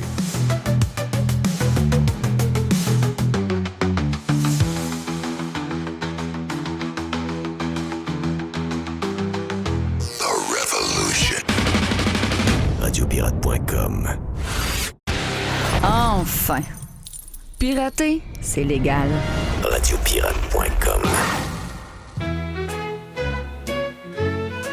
Régent raconte avec Jeff. Régent l'informe. Régent est avec nous autres ce matin sur Radio Pirate. Version Prime. Régent pendant 50 minutes à jaser toutes sortes de sujets. On a gardé un bout pour les amis Pirates Cheap sur Radio Pirate Live. Régent à Radio Pirate avec Jeff. Régent à Radio Pirate avec Jeff. Et si vous voulez plus de Régent, ben allez sur Radio Pirate Prime en vous abonnant sur radiopirate.com. Reg. Est-ce que tu penses que ça a un lien, le fait que tu es très occupé, que tu es passionné, ouais, que tu t'intéresses? J'ai la santé. Puis tu as la santé, OK? Ouais. Donc, est-ce que tu penses que ça a un lien entre Régent Tremblay, le gars qui, mettons, a des réflexions sur notre société, et, mettons, quelqu'un qui est comme toi, mais qui a choisi à 57 ans, 58 ans de prendre sa retraite? Je sais que tu vas me dire, mon frère est le même, mais je ne parle pas de ton frère. Donc, un autre. OK? Quelqu'un qui n'est pas de sang avec toi. Alors qu'eux autres, ils n'ont pas de passion. Ils n'ont pas de passion. Ils n'ont pas de passion. Ils ne travaillent pas. La seule affaire, c'est qu'ils tiennent un peu le temps. Ils vont planifier un voyage dans l'année. C'est probablement la grosse activité. Essaye de jouer au golf, mais c'est rendu très cher jouer au golf. Là. Très cher. Très cher. Très cher. Donc, ces gens-là ont beaucoup de temps et là, ils ont peur de tout. C'est comme ce que je veux dire, c'est comme un cercle. Hein? C'est comme... moi, le meilleur conseil que j'ai reçu, moi, c'est quand j'ai eu, je sais pas, 1 an avant d'avoir 65 ans, non, quand j'ai eu 65 ans, Éric Trottier à la presse, les dirigeants, il dit, tu sais, moi, j'avais un salaire de columniste, donc ma pension, ça me donnait facilement, déjà à l'époque, là, 15 ans, ça me donnait 75 000 par année. Puis, honnêtement, il savait que j'aurais pu partir, ça faisait longtemps. Mais c'est lui qui m'a proposé, je te vois mal arrêter. Et il m'a fait un deal qu'avec je prenais ma pension, Régent Tremblay se mettait à la retraite, mais les créations littéraires continuaient contractuellement à la presse. Là, ça valait la peine. J'avais pension et le deal que j'ai fait avec la presse, j'avais 6 mois par année, mais ça me payait la même chose pratiquement parce que je les libérais. Ils n'étaient pas obligés de me payer telle affaire syndicale, toutes les affaires. Les fringes. Et quand j'ai passé au Journal de Montréal, je gardais toutes mes années au Journal de Montréal, moi, j'avais 80 000 de la presse, de fonds de pension. Donc, j'ai fait le même deal avec le Journal de Montréal. Ma compagnie de gestion, puis j'avais pour 6 mois par année. J'en faisais plus parce qu'il y avait toujours des événements. Mais ce que je veux dire, le meilleur conseil que j'ai reçu, moi, c'est arrête pas, tu vas mourir. Oui. T'sais, il a dit sans rien, là. Puis lui, il disait ça pour négocier, pour me garder le plus longtemps possible. Puis quand j'ai parti, finalement, il voulait tellement me garder que ça m'a coûté 50 000 $ d'avocat, puis 8 mois qu'il a fallu que j'attende avant d'écrire dans le journal. Mais c'était formidable. C'était un conseil, mais c'était décidé, tu sais, je veux dire, j'avais des téléséries en marche, puis j'avais pas le goût d'arrêter, pas en tout. Ouais, mais t'aurais pas arrêté, oui. T'aurais pas arrêté. T'aurais pas arrêté. Ça t'a juste confirmé que t'étais correct. Mais toi, ce que je veux dire, je veux juste finir ma pensée là-dessus, oui, parce que je reviens un peu sur le sondage. Oui. C'est là le point, c'est que à 18-29 ans, tu vois pas le monde de la même manière. Ben non. T'as pas les mêmes stress, t'as pas des peurs que les plus vieux ont. Le monde, c'est à conquérir. C'est que quand t'es occupé, là, c'est ça que je veux dire.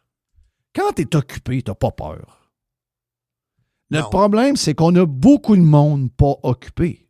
Il est là, le bug. Hey, le Québec, c'est la définition de M. Charles Gave, l'économiste français. C'est peu de monde qui travaille très fort pour faire vivre beaucoup de monde qui font rien. C'est pas vrai, là, mais bon, qui font peu. Mettons ça de même. Parce que tout est relié à ça. C'est probablement le problème. C'est pas juste au Québec, c'est le problème de l'Occident, je trouve. C'est un problème occidental. C'est que les personnes âgées, puis veut pas, ils ont du temps pour aller voter et ils l'ont encore montré aux dernières élections municipales, ils l'ont encore fait. Donc, ils dirigent l'agenda, mais ils n'ont pas les mêmes... Ben, ils veulent pas de changement, ils sont bien. Je sais, puis ils ont peur de tout. Ils ont peur de tout. Ils ont peur de tout, c'est l'enfer. Oui, mais je peux te dire, moi, par exemple, Jeff, qu'à 70 ans, t'as pas la même audace qu'à 22, hein? Non, je sais. Puis qu'à 50. Non, je sais. Je veux dire, tout y passe, là. Le monde qui dit, ouais, les flics prennent leur retraite à 5 ans. Ben ouais, 54, tu iras courir après un jeune bandit de 25. C'est ça. Ou travailler sa construction, les genoux finis, les hanches finies. Ouais, puis t'as eu du marteau toute ta vie, puis que t'as la main en compote, puis non. Ouais, mais tu peux prendre ta retraite de ça, puis tu peux faire d'autres choses après, oui, tu comprends? Oui. Tu peux avoir une deuxième affaire. Ben, regarde, on mais parlait... je trouve que c'est beaucoup relié à ça. C'est l'inactivité oui. et le manque de passion qui fait que les nouvelles deviennent ton seul intérêt. Ça devient ton... Et tu crois... Puis moi, je pense qu'ils aiment ça. OK, on va le dire, là. C'est comme quelqu'un qui aime les films d'horreur. Comme quelqu'un qui aime ça, aller voir un film d'horreur, tu sais. Il aime ça, là. Il y a comme un petit thrill. Il aime ça. Il ouvre la TV, là. Il y a comme une espèce de... Jerry, il adore y a des monstres Trump. dans la TV, là. Ils te le diront jamais. Ils l'adorent. Parce que ça leur fait quelque chose à parler. Ben, le Journal de Montréal de samedi... Moi, Jerry, je voudrais pas te surcharger de travail, là. Mais d'après moi, il y avait 10 ou 11 articles sur Trump. Ah oui. Radio-Canada, ils ne font que parler de Trump. Je l'écoute. C'est incroyable. Oui. C'est leur sujet. Écoute, ils parlent de Cuba, puis ils réussissent à coller ça sur Trump. Oui. C'est de la faute à Trump. Ouais, d'après moi, Cuba, l'histoire est plus compliquée que ça un peu, là. Là, c'est pas drôle, hein? Les resorts sont vides, il n'y a plus de viande, il n'y a plus de... Ouais. Puis là, en plus, ils sont menacés par Trump. C'est peut-être parce qu'il n'y a plus d'argent au Québec aussi pour acheter des tickets pour aller à Cuba. Il n'y a personne qui dit ça dans ce sens-là. Là. Il y a moins de monde qui vont à Cuba parce que peut-être qu'il y a moins de monde qui sont prêts à mettre 3 000 pour 10 jours pour 2. Mm-hmm. Tu sais, tout inclus à 1500, ça fait 3 000. Je savais pas que Cuba... le côté touristique, le Québec représentait, je pense, c'est pas loin de 57 de la business. Ouais. Ah oui, c'est l'enfer. De tout le monde au complet, là. C'est énorme. C'est énorme. Ben, Cuba, je veux dire, sérieux, tu partiras pas de Paris pour aller à Cuba, on s'entend dessus? Si tu veux aller en vacances, tu vas aller dans le sud de l'Espagne, du Portugal, tu vas aller au Maroc. Tu traverseras pas l'Atlantique pour aller à Cuba. Tu partiras pas de la Californie non plus. La Californie va aller au Mexique, à Acapulco, Puerto Vallarta, ou au Pis-Aller. Pis-Aller, ils vont rester chez eux. Ils vont aller à Hawaï. Moi aussi, c'est ça. Où ils vont aller, puis Chicago va aller maintenant plus à Phoenix, beaucoup plus à Phoenix au Texas qu'en Floride. Mm-hmm. Fait que c'est qu'il reste pour aller à Cuba. La Floride, ils n'iront pas à Cuba. Ils sont là. Ils l'ont le soleil. Oui. Mais que ce soit 57 %, si tu regardes la carte, puis la situation politique, ça va de soi. Ça s'explique. Ça n'est pas une exagération. Puis moi, je suis allé à Cuba. Moi, je suis allé au El Senador. Ah oui, c'est vrai, Serge Savard, avec quoi? Ah, oui, il était copropriétaire de l'hôtel. Ouais, il était plus locataire, là, parce que les autres... le vrai propriétaire, c'était Castro, c'était le gouverneur. Mais sur le fond de terrain reste au régime. Eux autres, ils étaient opérateurs, dans le fond. C'est ça, exact. Ils étaient des opérateurs. C'était un bel hôtel. Puis, Remarquez bien là, que le lendemain, on a eu un genre de texte sur quelque chose qui s'est passé dans un hôtel en République dominicaine où tout le monde a pogné un genre de grippe. J'ai jamais, sauf une fois à Monterrey, où je suis allé couvrir un Grand Prix de Formule Indy, Kart Indy, avec Patrick Carpentier et Tagliani, là. C'est la fois que Patrick a passé par-dessus la clôture à l'envers? Non, à Monterrey, au Mexique. Puis c'est une ville très dans le nord du Mexique. C'est très belle traque. Ouais. Mais ce que je veux dire, moi, j'ai jamais mis les pieds au Mexique de ma vie sans passer au moins 36 heures couché puis aller aux toilettes à demi-heure. Ouais. Bon, tu as toujours pogné une poisse. Okay, tout le temps, que ce soit Cancun. Oui, mais là, c'est rendu le nouveau boss. Ben oui, t'es dans un resort où tout le monde pognait à ce tout. Là. Même chose qu'un bateau. Hein, on a pogné... tout le monde était malade sur le bateau. Ben oui. Ben, c'est normal. C'est un peu inévitable. S'il y en a un qui... By the way, tu peux aller dans un restaurant chic, le 1000 à Jupiter, puis à une table, tu peux sortir de là bien malade, tu comprends? Ben, j'avais pas d'être malade en fin de semaine, je peux te le dire. Moi aussi. Ben, c'est parce que les gens ne savent pas, c'est qu'Éric Duhem était très malade. Puis là, moi, Éric arrive. Tu sais, j'arrive, je sors de la toilette au 1000 North, qui est le restaurant de Michael Jordan. Ça prend une hypothèque pour manger un steak. Oh, oui, exact. un steak, c'est... 95 le T-bone. Ouais. 78 le filet mignon. Et 95 plus 8 piastres pour la patate. Et 16 piastres pour les frites aux truffes, mais pas nécessairement beaucoup de truffes. Imagine. Okay. Donc, peut-être plus de sel marin. D'ail. Ouais. C'est ça. 9 piastres de Diet Coke. Oui, quand même. Bordé. Non, c'est 100 piastres par personne. C'est 100 US par personne. Ben, t'as remarqué que je suis cheap, j'ai pas mangé. 16 piastres le verre de vin par... Moi, la bouillabaisse, j'ai pris une bouillabaisse à 73 US et il y avait 2 crevettes, 2 pétons. Moi, j'avais du crabe dedans. Moi, je peux le dire, j'avais du crabe à 48. Là. Mais c'est 100 piastres par personne. Mais anyway, quand je regardais la crowd dans ce resto, tu sais, je calculais vite que dans le resto, on était... C'est jeudi soir qu'on est allé? Jeudi. Jeudi soir. Il a rentré facilement 50 000 piastres dans ce restaurant-là. Okay. Le bar est plein, la place est pleine.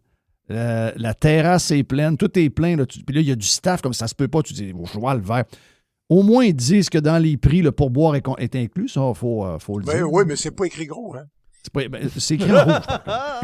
Puis ils te le disent. Mais ils rentrent 50 000. Mais tu sais, je regardais la crowd, je me disais, OK, c'est peut-être... Quand tu mets des prix de même sur ton menu, c'est parce qu'il y a du monde que tu ne veux pas avoir dans le resto. C'est nous autres. Oui, c'est nous autres. C'est nous autres qui ne veulent pas avoir. C'est sûr qu'il y a du monde qui ne veulent pas avoir dans leur resto. Puis c'est nous autres. C'est nous autres. Mais ça existe, hein? Dans le haut de gamme, là, quand tu te fais une monte à 32 000 $, tu te dis, ben écoute, si tu la trouves trop cher, c'est qu'il n'y a pas pour toi. Non, mais 32 000, tu es dans le bas de gamme. Là. C'est ça. T'en as une à 58 000. Oui. Ben, si elle est trop chère pour toi, c'est que tu n'es pas en clientèle qu'on vise. Ben, c'est ça, c'est un peu ça. Mais moi, je le savais. Quand j'ai eu le message d'Adrien, on va manger au 1000 North, je me suis fermé à la boîte. Mais, tu sais, parce que si tu y vas le midi, c'est à moitié prix. Ouais. Donc, tu vas bruncher le dimanche, c'est moitié prix. Les frites, tout d'un coup, sont à 8 piastres au lieu de 16. Mais après 5 heures, c'est attache dessus.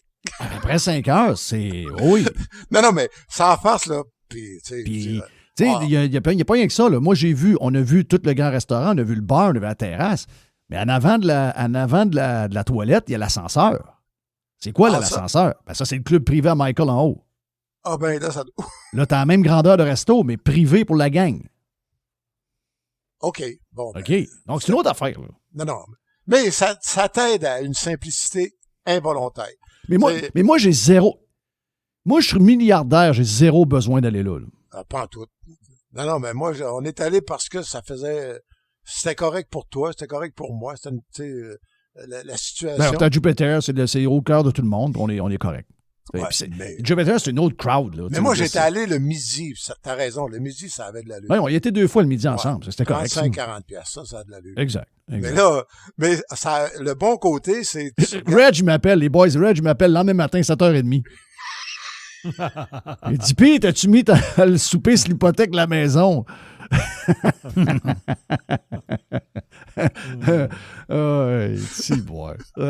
Mais c'était... Éric Duhem n'a pas dit un mot. Ben, il ne pouvait pas parler parce que quand il parlait, il avait peur de pas sillonner. OK. Puis de donner sa bronco à tout le monde. Y a-tu été voir le médecin, finalement, tu penses? Il est allé voir le médecin le lendemain matin, oui. Parce qu'il y a une tête de cochon, Eric. Ouais. Plus qu'on pense. Il est allé Son voir chum le me l'a médecin. dit. François me l'a dit. François qui est extraordinaire en passant. D'ailleurs. Son chum est extraordinaire. François, là. Il devrait sortir avec François. Ben, François devrait être. Je sais qu'il n'aime pas ça, mais Non, il François, public, c'est une star. Je te le dis. C'est très rare que je me ramasse à côté d'un gars et j'ai l'impression que je suis moins à droite que lui. François, il est très à droite. C'est un gars de Saint-Hyacinthe, là. C'est un gars qui vient d'une famille. C'est un gars qui vient d'une famille de. Commerçant. Sur la rue Laurier. C'est ça. Mais non, la lui, boutique. ça. Hein? Ouais, lui, mais. François. Mais jeune, c'était fils de fermier. Ah oui? À la messe à tous les dimanches jusqu'à l'âge de 19 ans. Là. Donc, ça serait un atout pour le parti, non? Mais moi, j'ai dit à ma blonde, ça fait 2 fois que je rencontre François. J'ai dit, lui, c'est une star. Il ne sait même pas. Mais c'est pour ça que toutes les madames aiment aller le voir dans sa boutique de linge. C'est juste à côté. C'est à côté de l'entrée de BPM Sport. C'est la première boutique à côté de l'entrée de BPM Sport sur la rue Laurier. Oui. Ouais, j'ai passé devant sa boutique sans savoir que c'était lui. Lui, toutes les grandes dames qu'on connaît, la femme du premier ministre, la madame de Radio-Canada, ils vont toutes s'habiller là. C'est des chemises à 300-400 pièces. On a besoin du vote des femmes. Je pense même que Lady Ju est allée.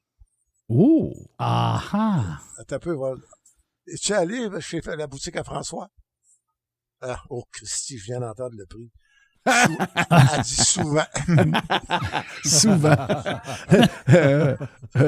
Mais même François me dit, il m'a parlé de la hausse des prix. Hey, excuse-moi, bien dit, c'est plus cher que le 1000. Ah oui. Ah oui. François me dit que des factures de 2000 pièces de linge avec 3-4 morceaux, il y en a plein. Là. OK. Ouais. En tout cas. Mais il n'y a rien pour homme. Non, c'est ça. Exact. Donc, c'est pour les madames. Puis après ça, ben Adrien était de bonne humeur, Julie était de bonne humeur, tu étais de bonne humeur, Hélène, la femme d'Adrien. Ouais, non. Hélène, c'est une jaseuse aussi. Là. Donc, on a eu une belle table, c'est le fun. Puis, mais j'ai trouvé qu'Éric avait l'air, mais je comprends qu'il était malade. Mais il faut qu'il fasse attention à lui parce qu'Éric, il travaille fort. Très fort. Vraiment, vraiment fort. Puis il porte ce parti-là quasiment à bout de bras. Donc, il va avoir besoin de... Mais il y a l'élection va être bonne pour lui parce que ça va amener du monde, du budget, ça va amener des élus. Il y a une affaire, moi, que j'aime beaucoup de Éric. C'est, il sait que le travail, ça commence à peine à lever. Autrement dit, il y reste encore au moins 8 ans avant de dire que ça va fleurir. Et on parlait de ça, je sais pas si parce que tout le monde jase dans ces tablés-là. Mais le PQ, là, ce qu'on oublie, c'est que le PQ, première élection en 70, mettons que le PQ de 70, puis le Parti conservateur de présentement, d'Arthabasca, c'est à peu près la même affaire, OK? Oui. Bon, le PQ en 70, ils ont eu 23% du vote, 7 députés. Puis Jerry peut vérifier, là. Après ça, en 73, ils ont eu 30% du vote, mais ils ont eu juste 6 députés. Et pour les péquistes, là, c'était bien déprimant, ça. Mais Lévesque arrêtait pas de dire, on continue à monter. Et by the way, Lévesque, ce qu'on oublie, c'est qu'en 70, en 73, il était pas élu, Lévesque, il se faisait battre. Et M. Pierre Pellado, qui était indépendantiste, il avait donné une chronique 5 fois par semaine dans le Journal de Montréal. Mm-hmm. Et ça a fait, après ça, à un moment donné, le point de bascule est arrivé. 41% du vote, 60 députés. Ils ont pris le pouvoir le 15 novembre 1976. Et moi, je dis que je pense que je pense que la prochaine élection, d'après moi, le Parti conservateur devrait aller chercher... Il y a quasiment une dizaine de députés faciles, là. Si ça va bien, peut-être 15. Mais, tu sais, s'il allait chercher 20-21% du vote, là, à quatre partis sérieux, là. En fait, 5. Ouais. Parce que la CAQ va continuer à avoir quand même les orphelins de Papa Legault. Mais moi, je dis qu'à 20, s'il allait chercher en 18 et 20%, ça voudrait dire que la droite est installée au Québec. Mm-hmm. Ouais, je pense que ça peut arriver. Et l'idéal, c'est qu'on en arrive en tout cas. Mais là, ça, c'est mon rêve, c'est pas le vôtre. Tu sais, c'est ce qu'on arrive un jour avec un Québec indépendant, où on choisira une société plus à gauche, plus à droite, mais comme ça se fait dans le monde. Là, on est toujours fourré par fédéraliste. Avant d'être gauche-droite, il faut être fédéraliste et souverainiste. C'est ce qui fait que... Mais le Parti conservateur devrait nous dire le Parti conservateur devrait nous demander si on veut se séparer pour se joindre aux États. Il détonnerait par rapport aux autres. Moi, je pense pas, moi. Non? Non. Moi, je pense que le Parti conservateur... C'est mieux rester dans le Canada? Qu'être avec les États-Unis? Mm-hmm. Dans un genre de Ben moi, je suis discarté. Protecteur, je sais pas trop quoi, là, tu sais, un genre de... Tu sais, faut que je fasse, moi, personnellement, t'es-tu sûr, Jeff, es-tu certain? Si tu penses collectivement un peu, là, tu vis assez aux États-Unis pour savoir comment est-ce que c'est une société de compétition. C'est rough. Oui. On s'entend-tu? Oui. Penses-tu sincèrement qu'on a une population, après 50 ans de socialisme et de social-démocratie, penses-tu qu'on a une population qui est aguerrie au point de dire qu'on va aller se mesurer avec l'État de New York, puis le Massachusetts? Oui, je suis d'accord avec toi, sauf que je me dis, à un moment donné, il faut casser, puis si ça prend une génération à faire le... Ah non, mais prends-les dans n'importe quel sens, là. Si le Québec devient indépendant, ça veut dire... Non, la seule raison pourquoi j'ai soulevé ça, c'est avant tout de parler de se joindre aux États-Unis, c'est que, tu dis, c'est pas ton projet, mais moi, personnellement, là, ça implique pas Jerry, ça implique pas... C'est pas Radio Pirate qui parle, ça implique pas ma femme, ça implique pas mes enfants. Non, c'est... Moi, là, le Canada, particulièrement depuis Trudeau fils... Oui. Et aujourd'hui, la continuité avec Carney, c'est un pays dans lequel je me sens pas bien. Puis, je ne suis pas péquiste. OK, donc, c'est difficile à comprendre, tout ça, là. Mais c'est là où je suis, donc, je me cherche. Moi, ça, c'est en dedans. Oui, ça, moi, j'ai... À ce niveau-là, on se rejoint à 100%. Moi, le Canada, pas individuellement. Hey, 2 fois en fin de semaine, j'ai été d'accord avec... Mais jamais arrivé, là. Avec Yves-François Blanchette. Sur le 40 millions pour une usine halal pour tuer des bœufs, des patentes de même, donné par le fédéral. Puis après ça, sur l'accord avec la Chine puis le nouvel ordre mondial. Puis je sais que le fond n'est pas le même complètement, mais les tweets que Yves-François Blanchette a fait, jamais je t'aurais dit ça il y a 1 an. Jamais je t'aurais dit ça il y a 5 ans. Mais les tweets que Yves-François Blanchette a fait sur ces 2 sujets-là, ils auraient pu être écrits par moi. Donc, on n'est pas si loin. Non. Je parle de moi, là. Mais... Je ne mets même pas Radio Pirate là-dedans. Mes boys sont peut-être même pas en même place que moi. Toi, Jeff, moi, Régent, l'inconfort de vivre dans le Canada, là, on le ressent. Toi, ta vision commence à sortir de cet inconfort-là. Ma vision à moi, c'est là que ça fait... Oui, parce que moi, je trosse... Toi, tu es trosse, t'es un peu comme Mathieu Bock-Côté. Toi, tu es trosse. Moi, je trosse pas les péquistes sur l'après-référendum. 0-0, je les trosse 0-0. Hey, on y sortira une fois que c'est fait. Ouais. Là, hey, on part, là. Ouais. Au 1000, mais avant 2 heures. Le midi. Salut! Salut, Reg. Régent Tremblay.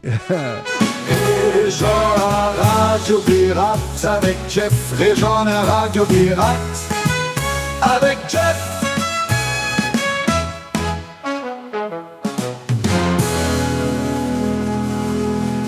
Radiopirate.com. Jeff Fillion. Ah ouais. Il y a une petite boîte. Il y a une petite boîte. Il y a une petite boîte. OK, Jerry. Yes. Vas-y. J'aime toujours ton choix de nouvelles que tu passes. Mon choix, des fois, il est assez louche. Mais qu'est-ce que tu veux? Je ramasse. Non, mais parce que j'accumule des affaires. Mais le problème, c'est que des fois, je ne sais pas dans quel ordre le mettre. Mais c'est pas grave, là. Je sais que les pirates sont indulgents.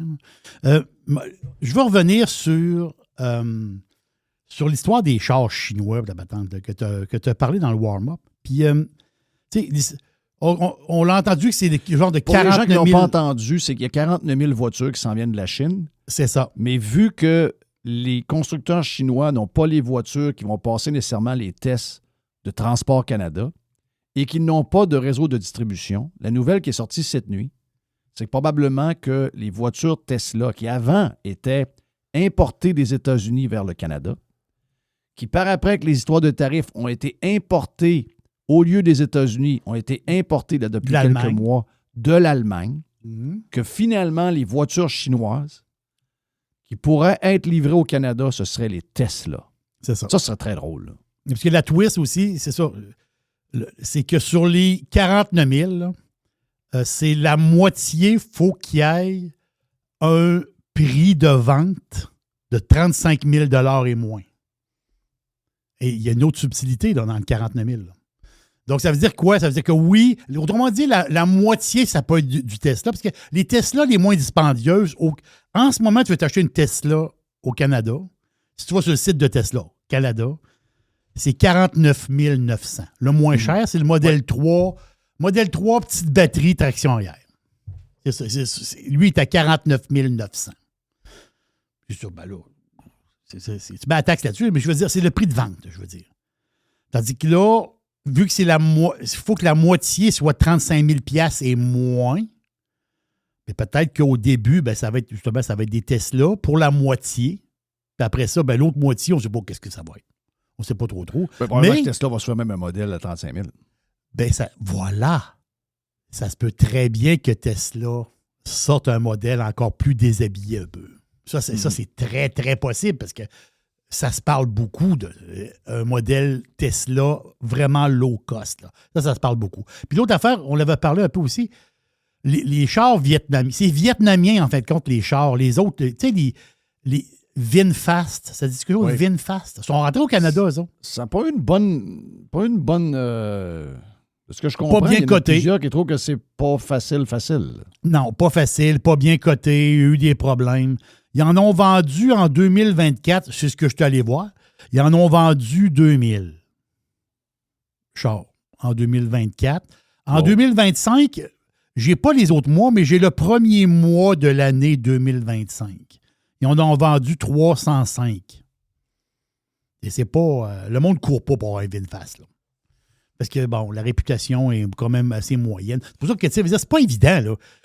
Parce que, en arrière de tout ça, là, il y a un client. Oui. Et le client, là, tu dis, ouais, il y a des chars chinois, puis c'est correct. Ouais, le char est à 34 000. Beaucoup de gens de 60 ans et plus achèteraient des voitures chinoises. Oui, mais... C'est pas parce qu'ils ont le goût de l'avoir. C'est juste pour envoyer un finger à Trump. Pour envoyer un finger, mais la fait, c'est que le vieux, après ça, il braille parce que son char, il n'est pas tout à fait à son goût, puis telle affaire. Il y a des reviews sur des chars chinois, là. Moi, j'ai écouté des vidéos un peu quelques vidéos en fin de semaine, là. Puis c'est pas de l'AI, c'est pas des affaires inventées, là. Ça fait dur, là. En Europe, il y a du monde qui a acheté des chars chinois, là. Puis c'est pas évident, là.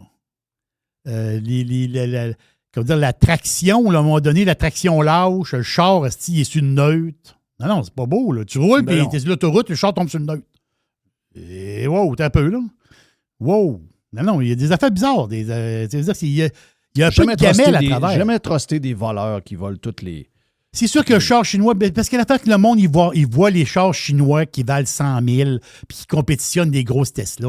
Oui, mais c'est pas ça. Là, on parle d'ici, dans le deal que le Canada fait là-dedans, dans l'espèce de deal, c'est d'avoir des gamelles à 35 000. Et c'est ça, c'est une gamelle. Là. Ça veut dire, ça peut être bizarre. Là. Puis si tu commences, je sais pas, tu trouves que ta chaufferette, tu chauffes pas trop, mais t'appelles qui? Oui. Hein? Je veux juste savoir, moi. Je l'ai acheté le char chinois sur le web. Là. Il y a un concessionnaire à une place. Le concessionnaire, il m'envoie au service où? Mm-hmm. Mais là, moi, je gèle dans mon char. Là. Il fait moins 20 $. Ma chauffette ne marche pas. Là. Et moi, si j'ai un problème avec mon char, j'en ai pas. Mais si j'ai un problème avec mon char, moi, j'ai 4 concessionnaires Ford là, en m'en allant chez nous. Là. C'est ce bout-là là, qui est à watcher. En tout cas, l'inflation au Canada, il y a des chiffres qui sont sortis, qui viennent de sortir. Là. L'inflation a augmenté. L'inflation a légèrement augmenté à 2,4 % en décembre au Canada. Là, c'est toujours la même histoire. On va voir les petits détails. Et moi, c'est ça que j'aime beaucoup, les petits détails. Moi, va voir la bouffe. Le reste m'en calisse. OK. Ben, veux-tu savoir les électroménagers? La bouffe et le logement. Électroménager, moins 1,9 %. Ouais, non, c'est pas ça. je ne veux pas savoir. On change chaud 10 ans, là, 15 ans. C'est ça. L'essence, moins 13,8 %.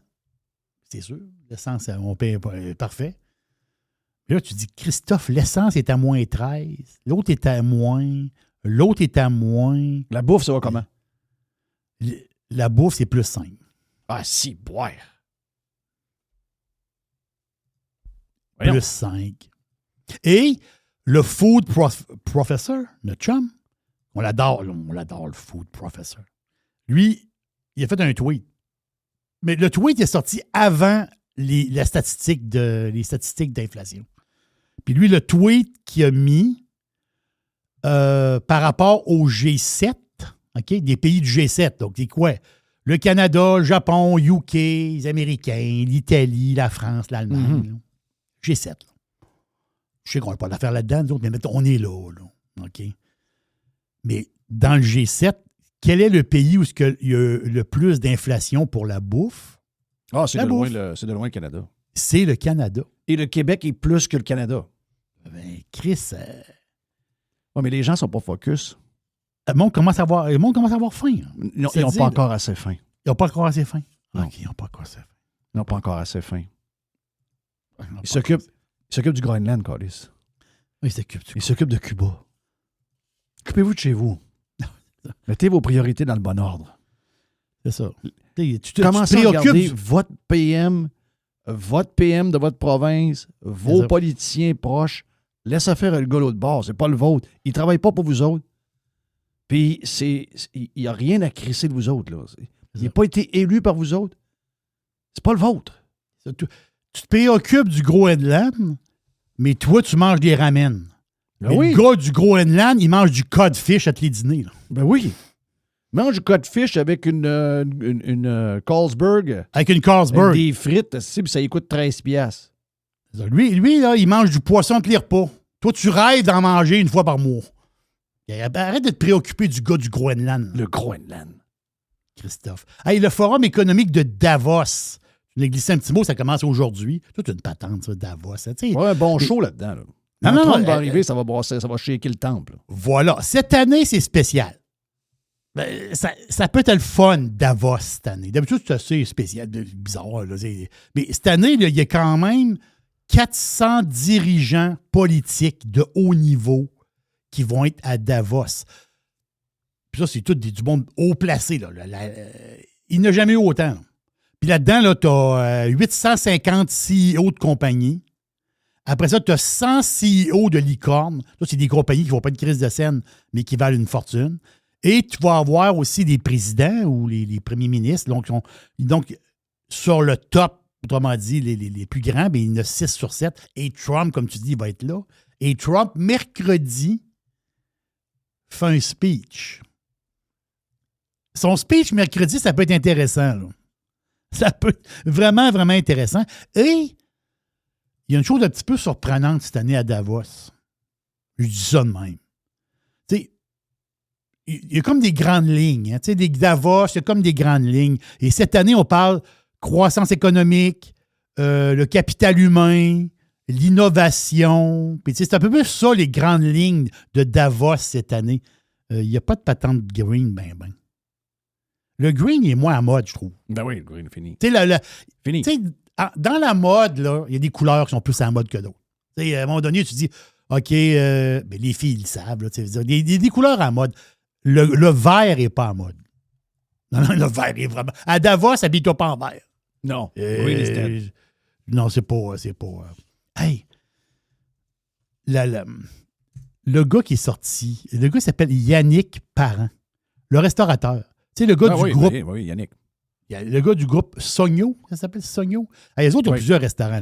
Le Bello, ici à Québec, le Bello, la Bûche, des beaux restaurants, le Clan, le Café Buade. C'est les gars qui s'étaient fait fourrer par leur comptable de 1 point quelques millions. Oui. Café Buade, d'après moi, ça existe depuis 80 ans. C'est incroyable. L'Auberge Place d'Armes. Mon fils a travaillé là, à l'Auberge Place d'Armes. Puis il y a d'autres grandes marques, grands restaurants. C'est pas eux qui ont racheté le Café de la Paix, non? C'est ça? Peut-être que oui.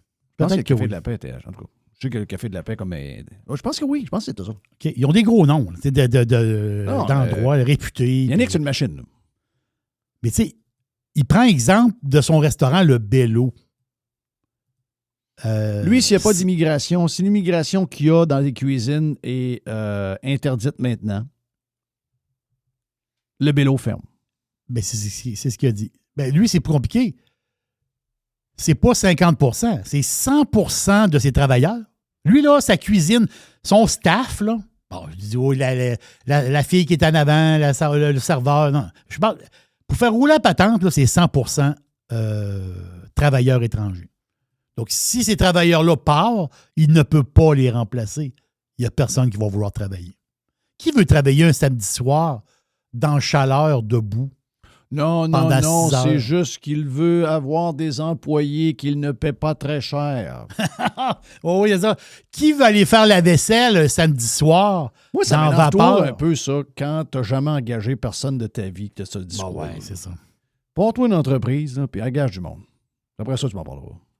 C'est ça. Moi, c'est ce que je dis à tout le monde. Chaque fois que quelqu'un m'a dit oh non, mais c'est parce que l'immigration, c'est de la cheap labor. Oui. On va arrêter tout de suite. T'as-tu une business? Non. OK, t'en venez. Bye. Et voilà. Veux-tu savoir comment ça engagé du monde? T'as-tu déjà essayé de faire travailler du monde? Ça t'es-tu déjà arrivé dans ta vie? Au moins, juste 6 mois. Non? OK. Bye-bye. C'est ça. Va raconter tes histoires à ton frère. Va raconter tes histoires à ton meilleur chum. Moi, je ne veux pas les entendre. Décollez. C'est ça. Va t'asseoir au Tim Hortons, jaser avec tes chums. Oui, exact. Arrête, là. Décollez. Arrête. Hey, l'histoire de la ville de Lévis, là, je sais, Jeff, je vais... Tu sais... Je sais que j'ai vu ça, j'ai manqué mourir. Je sais que tu es un fan. Je fais un lien, là, mais tu vas comprendre. Je sais que tu es un fan des livres d'Astérix. Et dans les livres d'Astérix, il y a le chien Idéfix. Et si tu veux faire pleurer Idéfix, tu coupes un arbre. Tu coupes un arbre ou tu l'arraches. Idéfix, il braille, il n'aime pas ça. Non. Et je pense que toi, tu es comme Idéfix. Toi, tu es comme Idéfix pour les patinoires de hockey. Ah, parce que quand j'ai vu ça, j'ai le cœur m'arrêter. Donc, à la ville de Lévis, l'année prochaine, donc pas cette année, là, parce qu'ils sont là. C'est l'hiver. Puis c'est l'hiver pour vrai. Là. C'est l'hiver. Dehors, c'est l'hiver. L'année prochaine, ben, ils vont fermer des patinoires. Donc, 15 patinoires sur 70. Je fais le calcul, moi, 15 patinoires sur 70, c'est 20%. 15 patinoires sur 70, ben, ils ne vont pas réouvrir. Dans ça qu'ils n'auront pas de patinoire dehors. Ils vont en enlever 15. Ça, c'est un choix budgétaire. Attends un peu, Jeff. Oui, mais prenez pas l'histoire des changements climatiques pour dire ça. Mais là, ils ont rajouté les patentes climatiques pour que ça passe mieux, je pense. Mais moi, arrive-moi pas. Puis je te le dis, là. Moi, je suis quelqu'un. Moi, je veux une gestion A1 du fric. Qu'est-ce que tu veux? Je suis le même dans ma vie. Mais venez pas me dire qu'une ville grande comme Lévis gosse pour 15 patinoires. Non, arrête, lâchez-moi. Là. Parce que l'histoire des changements climatiques, ça ne tient pas à route. OK, premièrement, c'est un peu surprenant que nos patinoires soient dans l'état qu'ils sont aujourd'hui. Qu'on soit les mêmes genres de patinoires qu'on avait il y a 40 ans, c'est un peu bizarre. Ça devrait être des patinoires couvertes. Donc, quand il pleut, ça a toujours arrivé. Moi, je me suis occupé des patinoires. Ça a toujours arrivé. Tu en as parlé tout le temps. Ça a toujours arrivé. L'important, c'est que tu épaissis le plus possible quand tu as du froid pour être prêt pour les redoux. C'est toujours ce que j'ai entendu tout le temps. OK? Ça a toujours été ça. Mais aujourd'hui, on peut mettre des toits. C'est sûr qu'ils mettent des toits à 15-16 millions, gang de caves. Mettez des toits. Allez voir mon chum Pat, super belle compagnie, ça qui fait de la glace réfrigérée. C'est quoi le but Le but, d'abord, mais il n'y a plus de jeunes qui y vont. Bien, justement, il va falloir trouver un moyen de les faire bouger et qui aillent. OK? Il va falloir qu'ils aillent. Parce que la ville dit, juste dire, la ville dit qu'eux autres, les patinoires en général, c'est ce que j'ai vu, ils disent que c'est 20 jours de moins par année à cause des changements climatiques. Ouais, rangez-vous pour avoir 20 jours ou 50 jours de plus. Mettez un toit puis réfrigérez. Oui, mais ils n'ont pas d'argent pour une patinoire ordinaire. S'ils n'ont pas une crise de scène pour une couper ailleurs. Oui, mais on va réagir quand? C'est quand est-ce qu'on va dire, OK, on le fait? C'est quand il va nous rester 3 gars dans NHL? C'est quand qu'on le fait, là? Ah, c'est ça. Là, on n'a plus de gars dans le junior. On n'a plus de gars dans l'équipe nationale aux Olympiques. On n'a quasiment plus de joueurs dans NHL. On peut se faire des accroires avec la fille qui est dans l'équipe canadienne de hockey, là, parce qu'ils n'ont tellement pas de joueurs qui sont rendus qu'ils prennent quasiment une fille de 40 ans. Là. Poulain, là, qui est une très bonne athlète, là, mais je veux dire, la raison pourquoi elle est là, puis qu'elle y retourne, c'est qu'ils n'ont pas d'autres athlètes que ça. Là. Parce que sinon, les années, habituellement, c'est des plus jeunes qui prennent ta place. Sauf pour Sidney Crosby. Ce que je veux dire par là, c'est que on va aller chercher nos petites victoires avec le hockey féminin. On va aller chercher, mais là, on va se faire accroire quoi, là? On va se faire accroire que nos jeunes sont plus attirés par ça, ils n'ont plus d'argent. On va tout trouver les raisons du monde.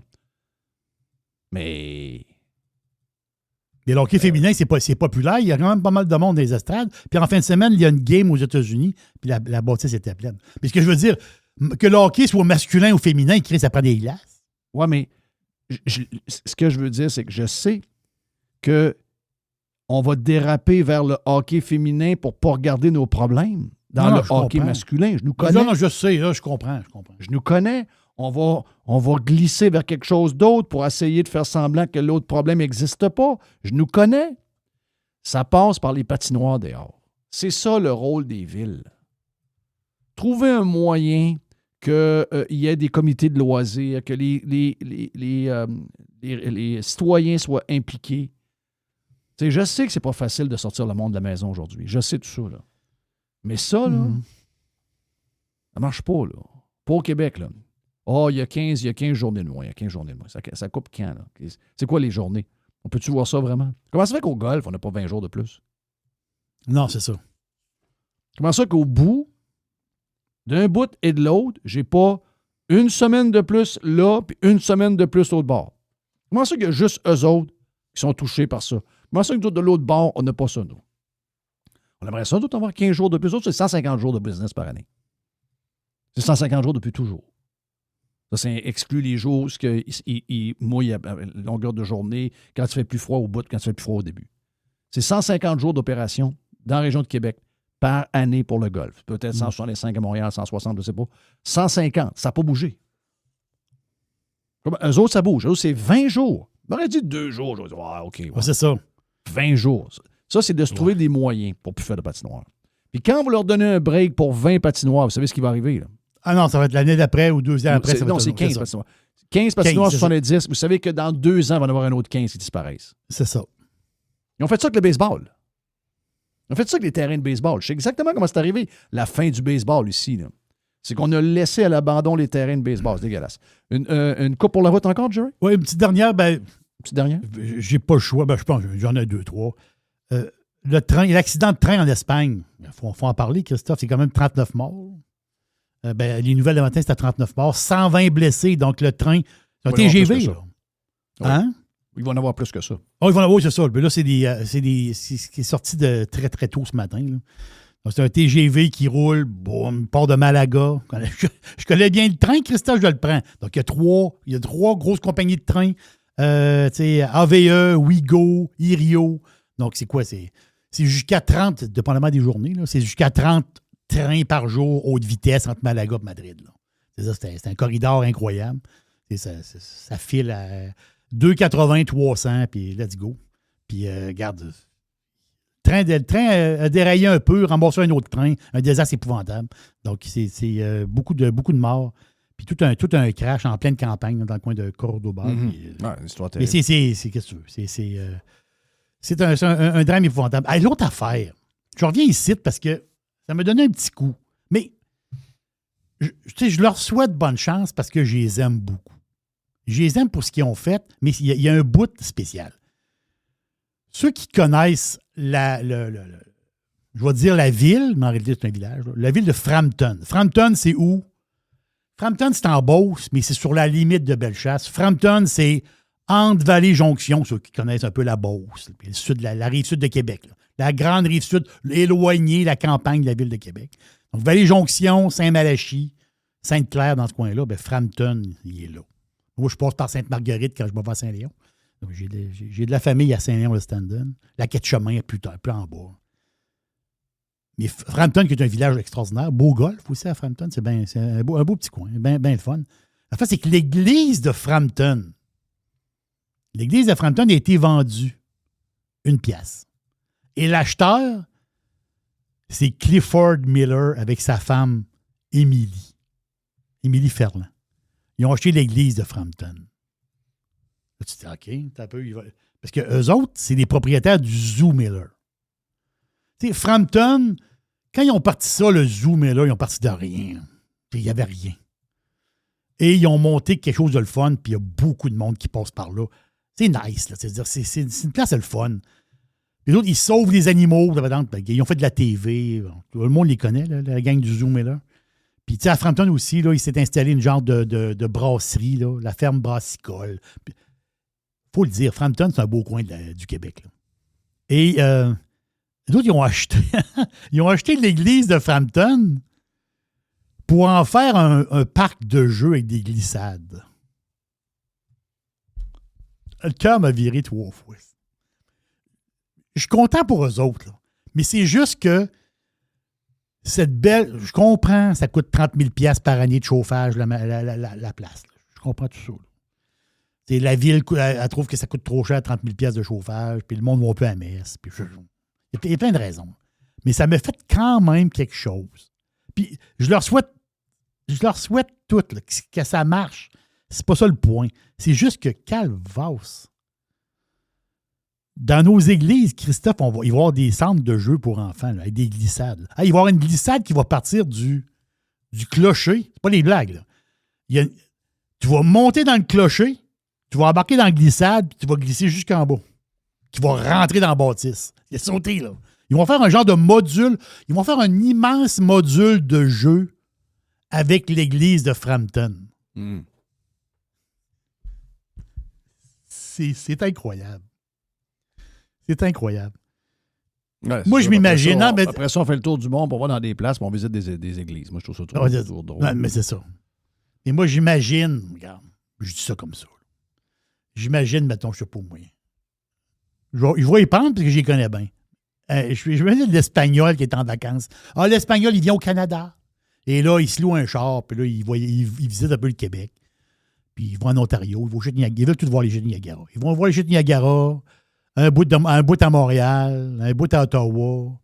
Après ça, ils viennent à Québec, puis ils se vont un peu dans le vieux. Puis après ça, ils s'en vont dans la campagne, l'île d'Orléans. Puis à un moment donné, le gars, il descend en char à Frampton, parce qu'il y a une brasserie, puis c'est bien le fun.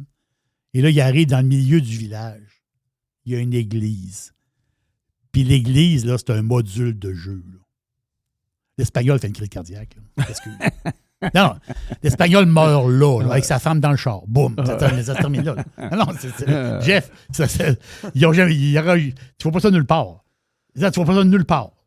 C'est unique, là. Non, ça, c'est unique Québec. Vraiment, on est spécifique. On a des affaires. Je sais pas c'est quoi. Il y a peut-être un lien, mais c'est depuis ce temps-là qu'on est perdu un peu pareil. C'est ça que je pensais. Mais tu sais, moi, je pense que toutes les églises ici, ça va revenir. Ouais, mais là, à Frampton, Christophe. Quoi? Et ça va être un module de jeu. Là. Non, mais... Tu penses qu'elle va venir un jour? Non, mais tu sais, okay. ils vont en construire une autre. Là, je veux dire... J'ai une dernière affaire, vite. OK, vite. Vite. Il y a une vidéo qui court. Regarde, je pense que c'était fait en fin de semaine, mais regarde, ça fait peut-être une semaine. Des fois, c'est difficile, là, les vidéos. Là. Ben, je peux me faire pogner. C'est peut-être arrivé il y a 2 ans. Mais je pense pas. Je pense que c'est récent. C'est une vidéo parce que, tu sais, il y a des fans de UFC. On aime beaucoup le UFC, puis telle affaire. En Russie, ils ont un genre de UFC russe. Ça veut dire l'octogone, les combats MMA. OK, là, c'est le gars qui pousse la fille qui tient le chiffre?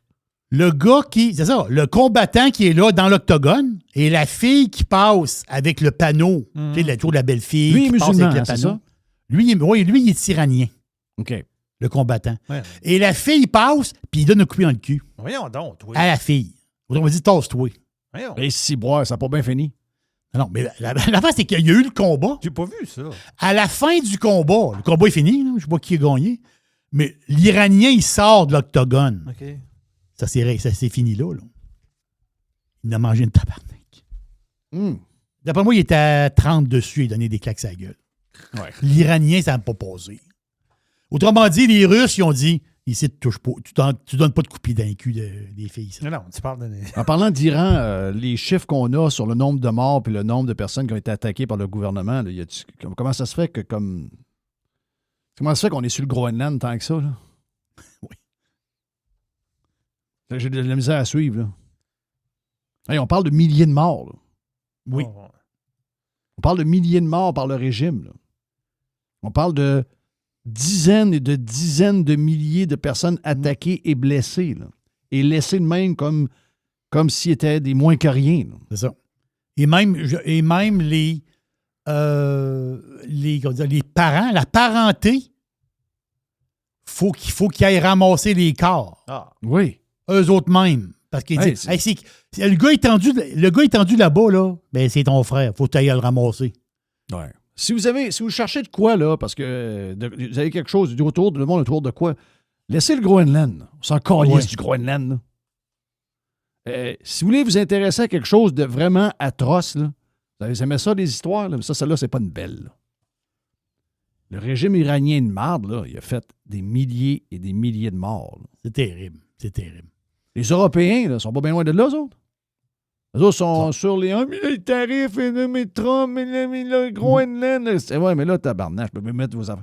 Hey, ils sont abandonnés, les Iraniens? Abandonnés. Ils sont abandonnés? Comme certains pays d'Afrique ont été abandonnés depuis une dizaine d'années. Les Iraniens sont complètement abandonnés. C'est dégueulasse. Thank you, voilà pour la boîte, c'est fait. Yes, sir. Ah, ouais. Il y a une petite boîte. Il y a une petite boîte. Il y a une petite boîte. Thanks for listening to Radiopirate.com. Radiopirate.com.